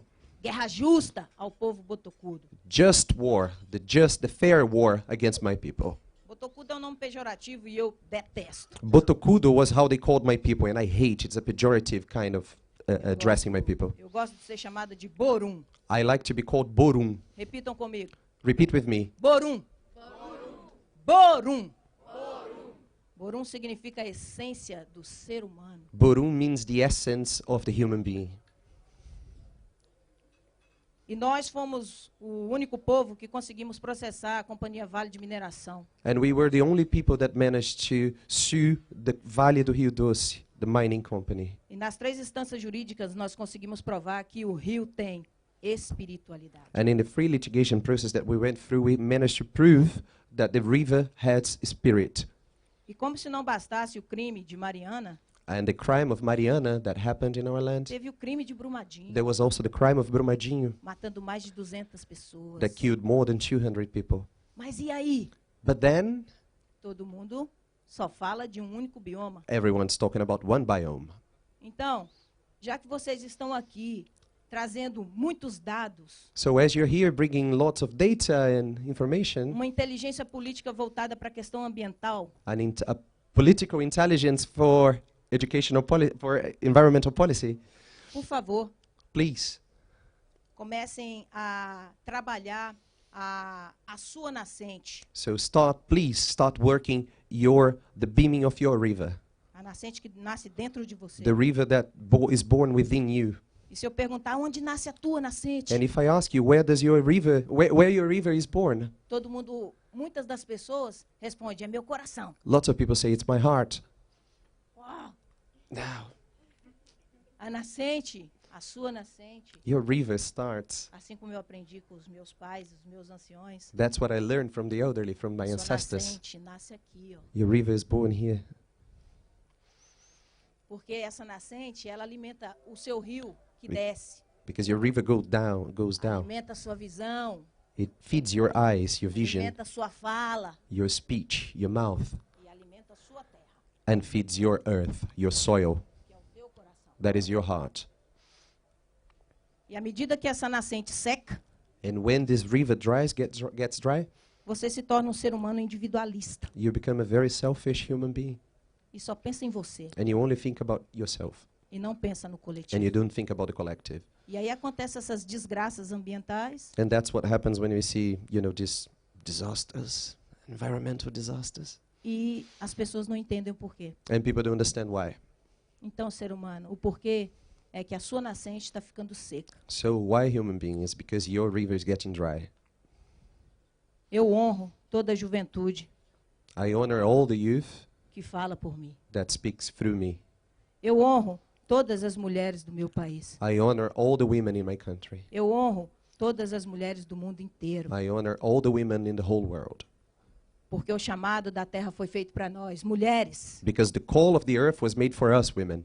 E à medida que o machismo cresce e tenta tapar a nossa boca, And the more the sexism grows and tries to not let us talk, a terra também fica silenciada e sofre também. the earth also gets silenced and suffers.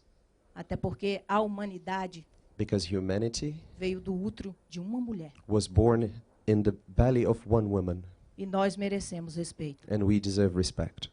Eu, Sheila Krenak, represento a articulação da AMIGA, a Articulação Nacional das Mulheres Guerreiras da Ancestralidade. So I, Sheila Krenaki, represent, and I'm here on the behalf of UNMIGA, the national articulation of the women of the ancestrality in Brazil.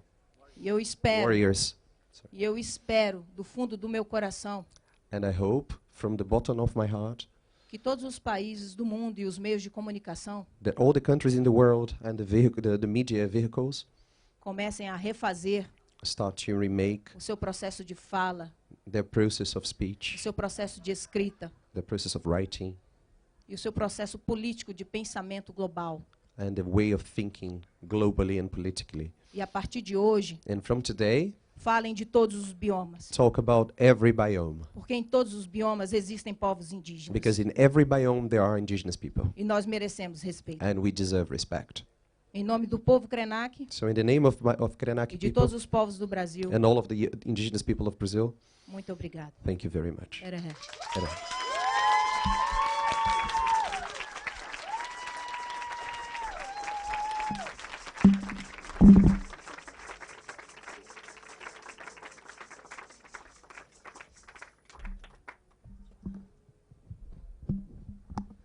Thank you so much. Muito obrigado.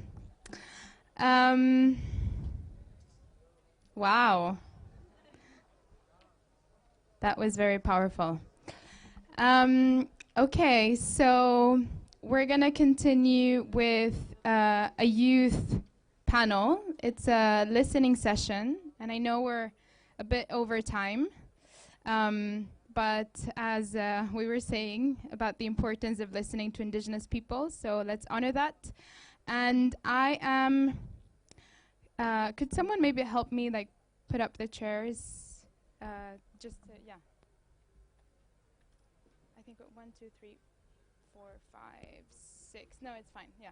Sorry. Okay. Yeah. Just no. This one we have to leave. Yeah. We extended by 1 hour. Okay. Okay. Good. Okay. Great. Thank you. That's perfect. Okay, so I want to call on the speakers for this panel. Leo Cerda.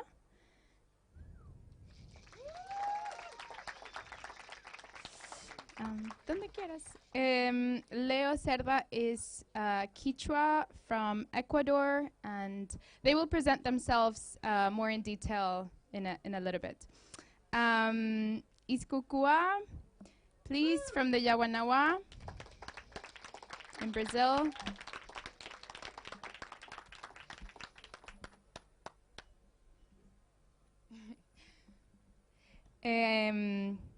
Maria Jose Andrade, also Quechua from Ecuador.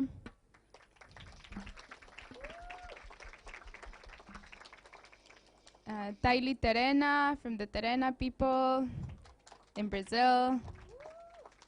And Alexis Grefa from Ecuador as well. Ah, ya, sí hay que presente, ¿no?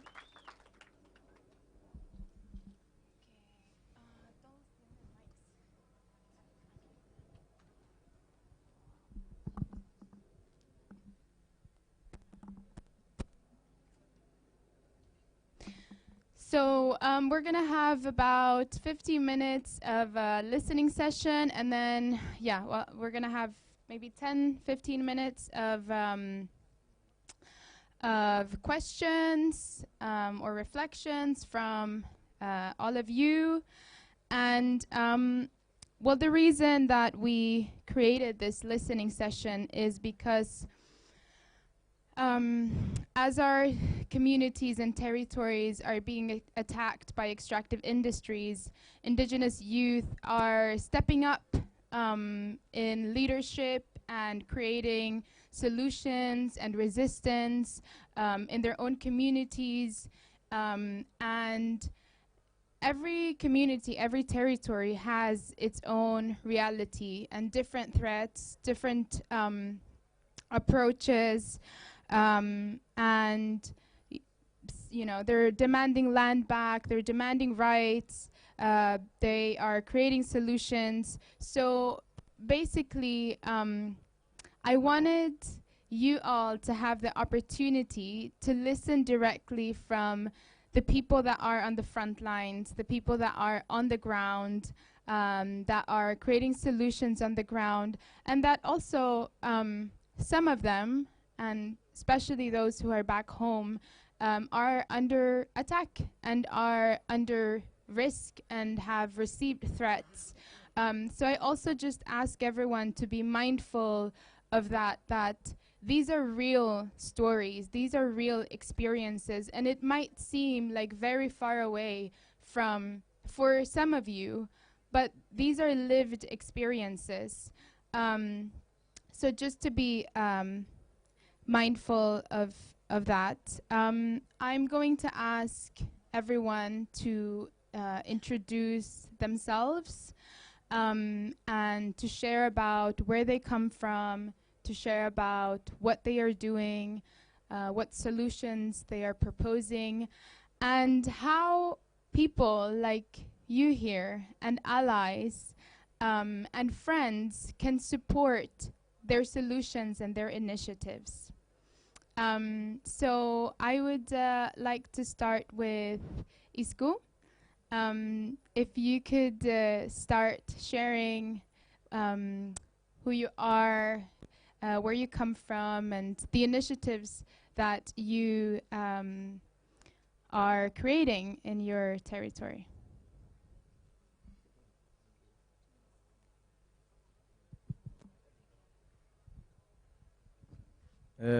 Boa noite, Good todo evening. mundo. Uma honra poder estar aqui fazendo parte aqui, né, desse painel com essas jovens lideranças assim como eu, trazendo a voz da ancestralidade e da história dos nossos povos. It's an honor for me to be a part of this panel here with other young leaders such as myself, bringing the voice of our ancestry and our communities.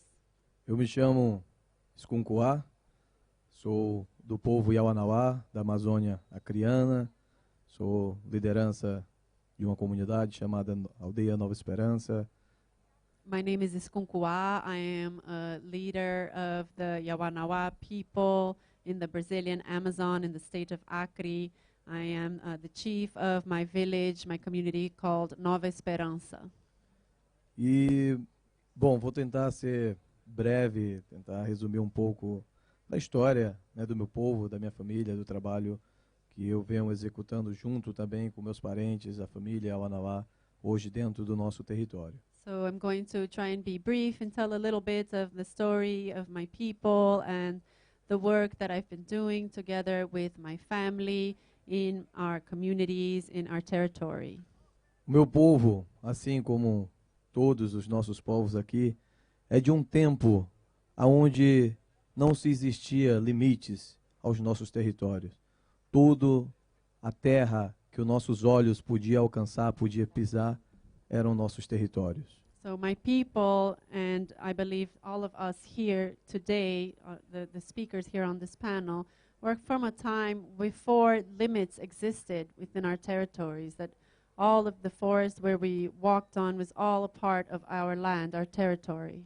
Mas com o avanço, né, o crescimento do mundo, junto com os outros povos, principalmente o povo Uruanawa, que é o povo branco, começaram a chegar perto das nossas terras e impondo limites, né, e a sua crença, a sua cultura, a sua língua sobre a história dos nossos povos.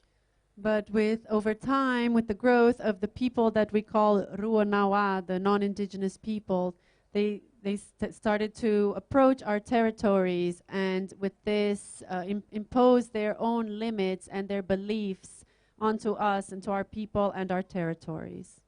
Vivíamos nos nossos territórios, livres, em harmonia com a natureza, com tudo que estava à nossa volta, até chegar o homem branco e trazendo a doença, trazendo a escravidão, trazendo todas essas energias ruins até nós. So we lived free within our territories until the moment came that the white man showed up bringing this disease and all of these ailments onto our territories. O meu povo foi escravo por mais de 3 décadas pelos patrões seringalistas que invadiram a floresta amazônica em busca, né, do látex, da borracha, e assim também como missionários evangélicos também adentraram nossos territórios e também nos escravizaram espiritualmente. My people were enslaved for over 3 decades by the rubber lords who invaded our territories in search of the rubber trees, and as well as the missionaries who enslaved us spiritually. E durante todas essas décadas, o meu povo foi proibido de falar sua própria língua, de usar as nossas próprias plantas para se curar, de fazer nossas cerimônias, rituais sagrados, para poder aprender a língua que eles disseram que era que nós tínhamos que aprender, que era dele, de venerar um Deus que eles encontram em papéis, em Bíblias, e fazendo com que nós apagássemos a nossa história. So my people were forbidden to speak our own language and to practice our traditional rituals and ceremonies, and were made to believe in a God that was in their books, and that we were meant to then follow these rules. Mas depois de tantas décadas de opressão, de escravidão, conseguimos nos libertar, né? E dentro do conhecimento da nossa própria história, da nossa cultura, da nossa língua, conseguimos retomar de novo o controle de toda a civilização que é carregada através da nossa ancestralidade. But after quite some time, we were able to free ourselves from these oppressors and send them away. And through our elders and the knowledge that we had kept, we are able to re-empower ourselves and reclaim our culture and our knowledge and our spirituality. Hoje, o povo Yawanawa vive uma fase, né, de desenvolvimento dentro da nossa história e também buscando novas formas de sustentabilidade, de continuar sobrevivendo ainda nos nossos territórios. So today, the Yawanawa people are living a new phase of development within our territories, seeking out new ways of working with our own knowledge systems and development within our territories. Eu, desde pequeno, acompanho meu pai, que é uma grande liderança do meu povo, assim como meus tios, meus avós, e venho crescendo, aprendendo sobre a história, sobre, né, a espiritualidade do povo Yawanawa. So I have been, since I was a young child, accompanying my father, who is a great leader of our people, learning from him, as well as my uncles and my grandparents, about the ways of the Yawanawa people. E dentro do que eu tenho ouvido dos meus avós, dos meus ancestrais, da minha família, tudo parte do conhecimento. Um povo sem conhecer sua própria história, sem saber a sua história de luta, ele não tem forças para caminhar para nenhum outro lugar, se ele não se reconhece quem ele realmente é. And what I've been learning from my grandparents, from my ancestors, is that a people who does not know their own selves, their identity, their stories, their battles, they cannot continue on without knowing their selves. Durante esse período de escravidão, o nosso povo, foram mais de 30 décadas, todas as crianças que nasceram nesse período não falavam mais a língua Yawanawa, porque era proibido. Tínhamos que aprender a língua portuguesa. So during this time, this over 3 decades that we were enslaved, our people were no longer speaking our own language because we were made to speak the colonizers' language, Portuguese, and we were not allowed to speak our own language. E com isso, o nosso povo, né, perdeu muitos falantes da nossa própria língua. E vendo toda essa necessidade, né, de reconexão com a nossa própria essência, com a nossa própria ancestralidade, o único meio, como uma liderança jovem hoje, eu pude enxergar na educação, né, no resgate da nossa língua, a segurança do futuro da nação Yawanawa. So with our people no longer speaking our language, the youth, the children, I understood that it is through education that we will be able to reclaim our story, our culture, our identity, and our traditions of the Yawanawa people. Então, eu criei uma escola do estudo da língua e das tradições Yawanawa para poder trabalhar hoje com as crianças e a juventude, né, da minha família. So I've created a school of language and Yawanawa language and traditions, so I can work with the education of our children, of our family. Quero, junto com a minha família, com os meus professores, preparar essa juventude. Hoje nós somos uma população de 1.275 Yawanawa. So I would like to, together with my family and our teachers, work with this. Nowadays, we are a population of about 1,200 Yawanawa. Há menos de 80 anos atrás, nós éramos menos de 50. Less than 80 years ago, we were less than 50. Ficamos durante muitos anos numa lista dos povos indígenas que estavam em risco de extinção no Brasil. During many years, we were on the list of endangered indigenous peoples of Brazil.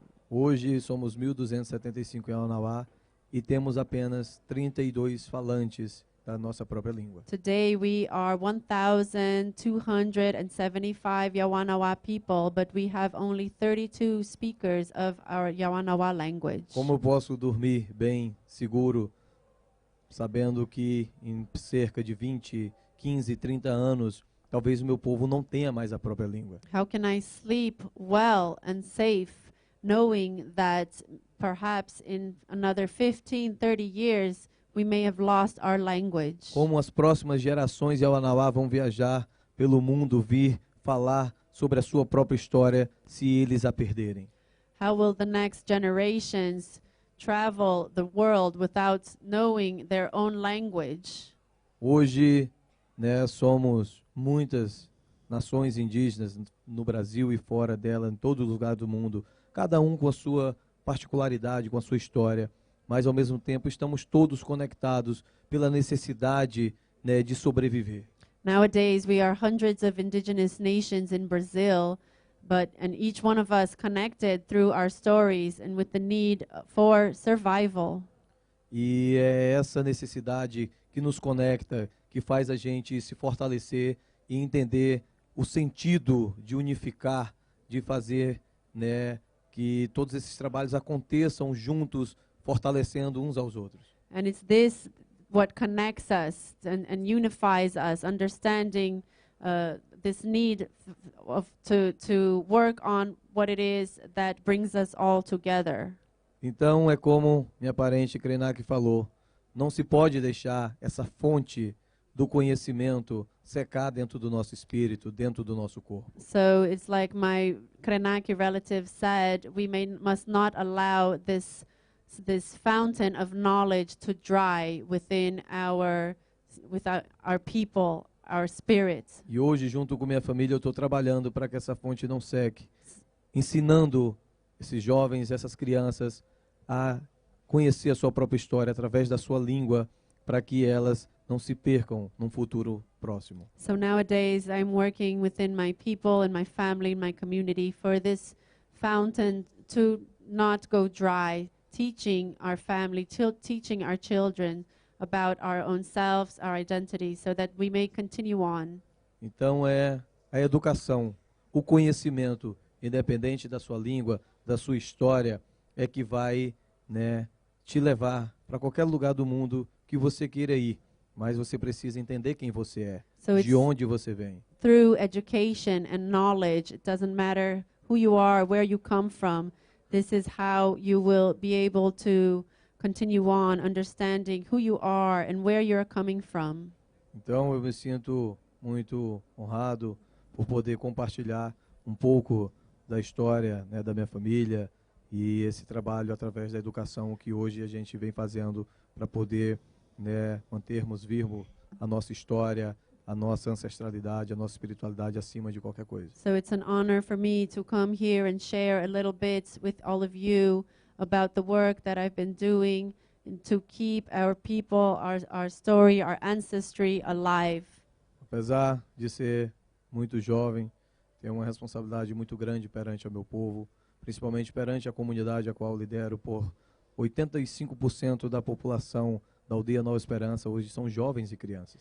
And although I am very young, I carry great responsibility as the leader of my community, where 85% of us are children and youth. Então eu tenho que tentar ser um líder melhor, um pai, um esposo, um amigo, uma pessoa que realmente se dedique a esse trabalho de poder continuar ainda lutando ainda pelas nossas famílias. So I am dedicated in this way to being a better leader and father and husband and friend, and to work for our people, for the betterment of our families and our communities. Honro e respeito a todos os meus parentes, os povos originários, né, de onde nós viemos, e estamos juntos, né, para buscar, para trabalhar por um futuro melhor, não só dos nossos territórios, mas do mundo, pela necessidade que hoje nós vivemos.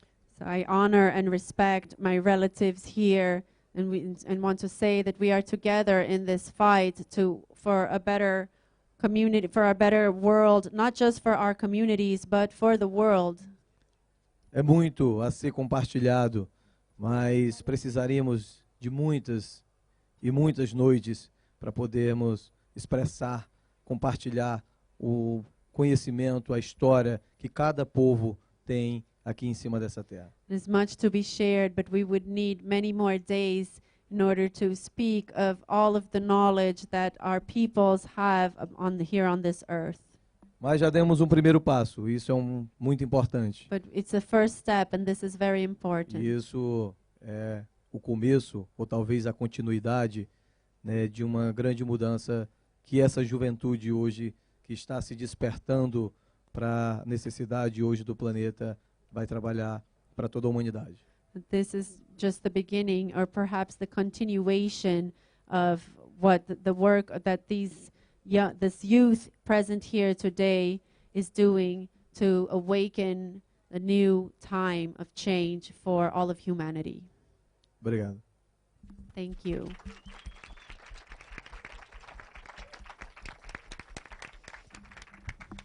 Thank you so much for sharing your story and your experiences. I think that we many times forget about the connection between cultural diversity and the importance of language, and the connection between indigenous local languages and the land, because land shapes us, land shapes our language, and there is key knowledge in our original indigenous languages that are being lost because of extractive industries, because of colonization, and that is a fight that we also need to pick up as indigenous youth to ensure the continuation of our languages, because it is related to the continuation of our culture and our territories and all living beings in those territories.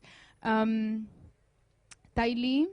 Terena, you are part of Youth Collective, Inamati Shane, is that how you say it? And you are also a great advocate for Indigenous women and Indigenous young women, and we would love to hear from you about your work and solutions that you are proposing in your community. Thank you, Nina, and good evening, everyone. I want to first say thank you for the space that my relatives here from the Amazon opened. I'm not from the Amazon, my people is not from the Amazon. As Shirley said, there is other environments in Brazil, so I come from the Cerrado and Pantanal, not that known as the Amazon, but has the same importance for the planet as the Amazon, because there is the bird, the cradle of the waters. So I want to share a little bit with you the story of my people, so you can understand the context that we are and that we are living as youth right now. My people was contacted in the 16th century, and since the contact, the colonizers said many times that we were gonna be killed, that we're not gonna exist. There was also a program of the government during the dictator time, and sorry if I'm saying something wrong in English. It's sometimes difficult, but I hope you can understand, because I know if I speak in English, more people will pay attention, because the ear is not trained to listen from different languages. That's why I'm choosing to speak in English and not in Portuguese. I hope that more people can hear what I have to say. And so in the dictator time, they had a plan for my people and how we could be totally immersed in the Western society. So they changed all the way our community used to like. The traditional houses, the traditional way of distribution of the families, and also our language and spirituality. I come from a family of leaderships, but I have the bird, well, at least I consider for many years there was a bird to be born in the city, because this made me grow far from my culture, but it makes me grow with a bigger responsibility, because living the both worlds, I have to bring something back for my community. What I've learned, what I lived inside the city. Sorry, because I'm listening to you. And pardon, sorry, it's because I'm listening myself. And So with this bird, I grow without knowing like how to speak my own language, because my parents decided that it was better for me to learn Portuguese and English so I can spread the word that my people had to say it. And the colonizer couldn't kill us. We're still surviving despite all the history that we face it. And nowadays we have difficult situation because we are considered warrior people, a resilient people. We were in the war that guaranteed Brazil territory in the border with Paraguay, but the colonizer didn't recognize that. They split us in small islands of territories, of lands, and they didn't give us any water, any resources, and they grew a bunch of agribusiness farmers around us.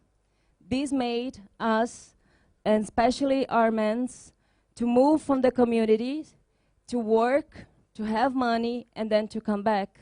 Because in our lands, there's no possible anymore to grow food. It's not possible to hunt anymore. Because with the agribusiness around the territory, the animals start to disappear, the water start to draw, and there was no perspectives. So I have this responsibility to what I can bring back for my community. And I'm glad to say that even that I didn't have the opportunity to grow in the community, I had the opportunity to learn with my parents, my grandmother, what is the essential of our people. So the church was really, really bad to us. And sorry if someone here is Christian, I respect, but the problem is when they try to impose your culture to us. They killed our shamans, our little spiritual leaders. And nowadays, if you go in a community and ask for the shaman, there is none. People would say there is none, despite there is. And I'm sorry I got emotion, because this is really serious. The youth nowadays is getting in crisis because our spirituality is being lost. So we create this group in Amatiané, Terenoé, that is like the youth, the Terena youth, so we can bring back this knowledge of our elders. So we'll not let it go. The pandemic was really bad for our people. Terena was one of the most affected people in pandemic. With the situation that Shirley and also Wanda shared about not being recognized to be in the city, or not being recognized to be in a not demarcated land, we didn't have support. And even that we tried to find support from other, beyond the government, it was denied to reach in our lands. So we lost many lives. I lost many special people in my family.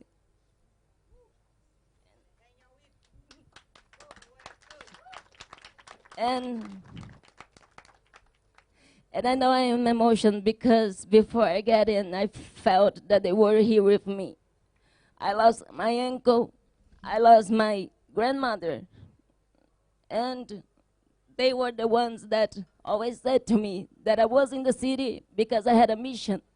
I had a mission to bring our voice of a people, but also the mission to bring back what I will learn in the city to my community.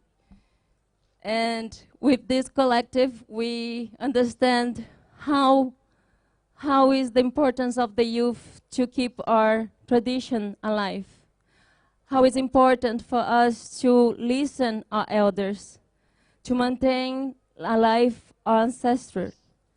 Yes, we are living in the city. Yes, we're going to the university. Yes, we are going outside to work. But this doesn't mean that we are losing our identity. It's actually the opposite. We are getting stronger, you know?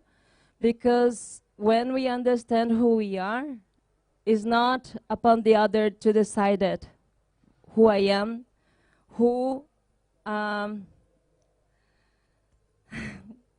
English, oh my God. It's because I'm not emotional and sorry for that.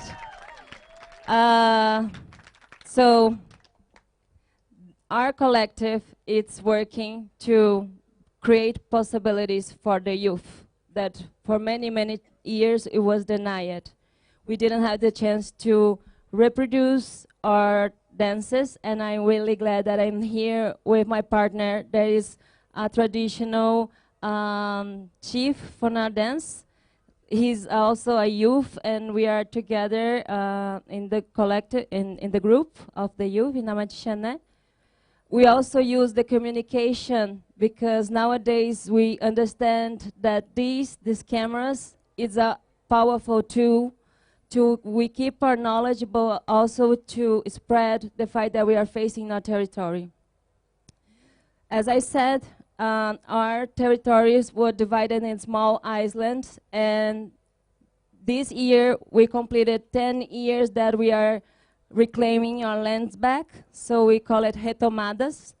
And in our region, we have more than 10 retomadas that we took it back from the farmers. And with these retomadas, we are seeing that the forest is growing, the animals are getting back, and also how the youth can be connected with the land. We are working for projects in our community that give us opportunity to work with the land, to the traditional medicines, to recover deforestation regions, because I think many of you heard a couple years ago about the big forests or big fires in the Amazon. But all that started in Pantanal, you know? And Pantanal was really damaged by the fires and didn't have the same attention that the Amazon. And nowadays, and I want to share this story, I don't know if I'm already speaking too much, there is this thing about time, yes, because for us in traditional communities, we only finish the meeting when the subject is ended. So we would keep talking and talking because there is a lot of things to say that you are not aware of it. And this is a unique opportunity that we have it here to share, because I never been to Africa before. This is actually my 4th COP, but because I am learning, and in a sad way, because when I've heard a COP for the first time, I expected something really different, and not that we have to come here and fight it. You know, I thought I would be in an environment that will be talking about actions, not negotiating. And this, like, it hurts me a lot that we are talking about how to save the planet, but we have to negotiate.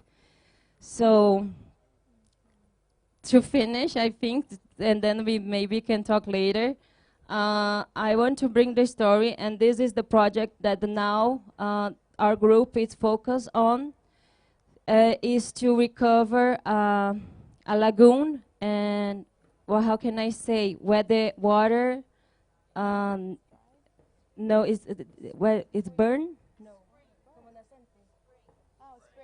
Spring, okay. So spring, it's a region, so Pantanal, it's the wetlands of Brazil. It has natural floods during the years, and then they dry, okay? So, but what we notice is that from the 5 years, 6 years ago, the floods are not happening as they used to. The dry season actually is getting too hard, and this year, this specific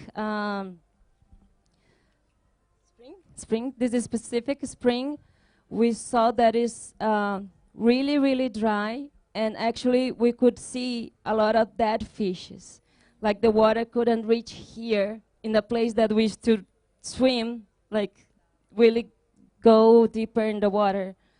So we, as youth group from the community, we got really worried because it's not filling anymore. filling the water in the lagoon.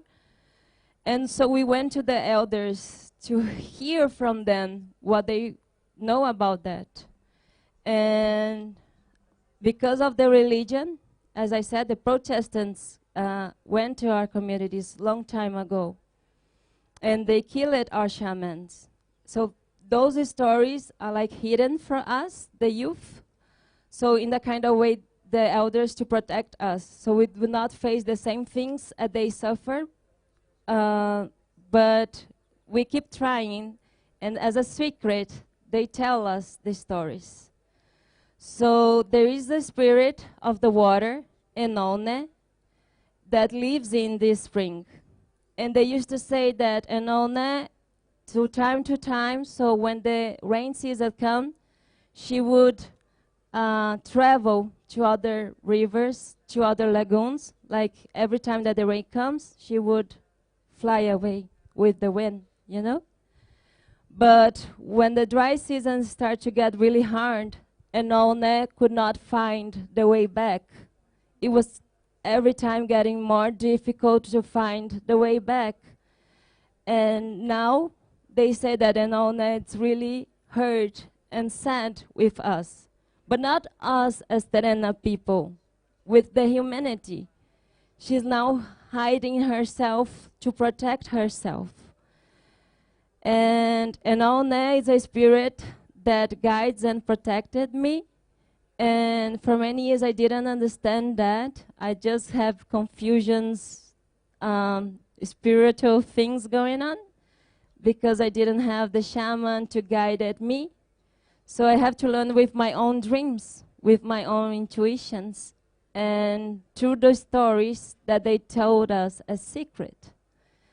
Now, when we heard this story, when we saw the dry that is reaching our region, and ironically, we are in the place that it used to flood. There is a lot of rain, but we have no water. We are, as youth, that live in the both worlds. So I graduated in the university. I am anthropology. He's a geography. We have a communicator in our group. We have teachers. We have a bunch of youth that went to your place to study, but now are trying to get back our traditional knowledge because we see ourselves in a crucial moment. And I don't know if you have heard about the 7 generations. So we need to think about our actions, and this is what guide our group. We have 7 generations, and we are in the middle of it. So you always have to think in 3 generations that went back to us, so we can always remember what happened in our past.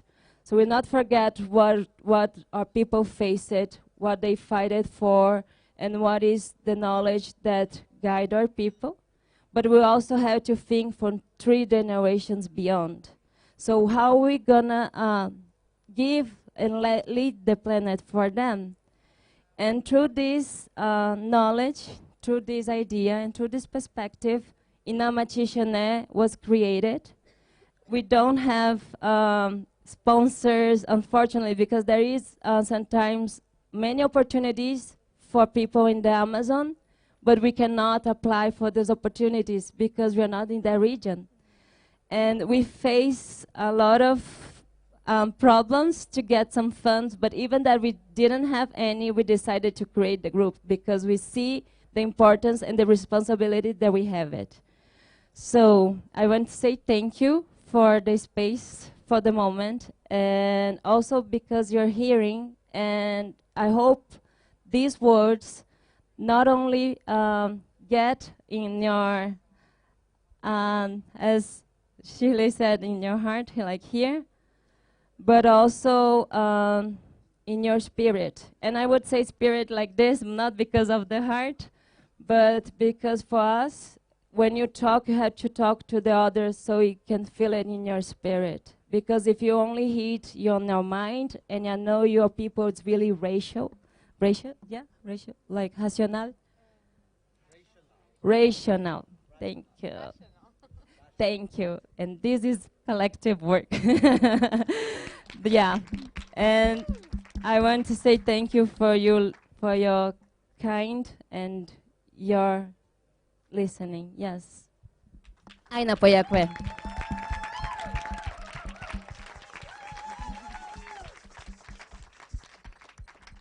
Thank you so much. The loss that Indigenous youth and children are experiencing and feeling is real, and that is why I was saying in the beginning and asking everyone to be mindful, because the loss of our elders, the loss of our language, the loss of our land, of the animals, is all interconnected, and we feel the loss in our bodies and our spirits. And thank you for sharing. I was very, very touched. Well, the responsibility that has been placed on Indigenous youth is tremendous. Not by choice, but because we were born as Indigenous. And you were speaking about the spirit of water. I would like to invite Alexis Grefa to speak, because Alexis is a young leader from the Quichua people of Santa Clara, and he has been fighting for the last few years, protecting a river that his people depends upon. So please, Alexis, share with us about what you and the youth in your community are doing. Halituta, Tukuiguna. Buenas noches con todos. Qué gusto estar aquí. Good evening, everyone. It's wonderful to be here. Quiero empezar compartiendo con ustedes una alegría súper hermosa para mí.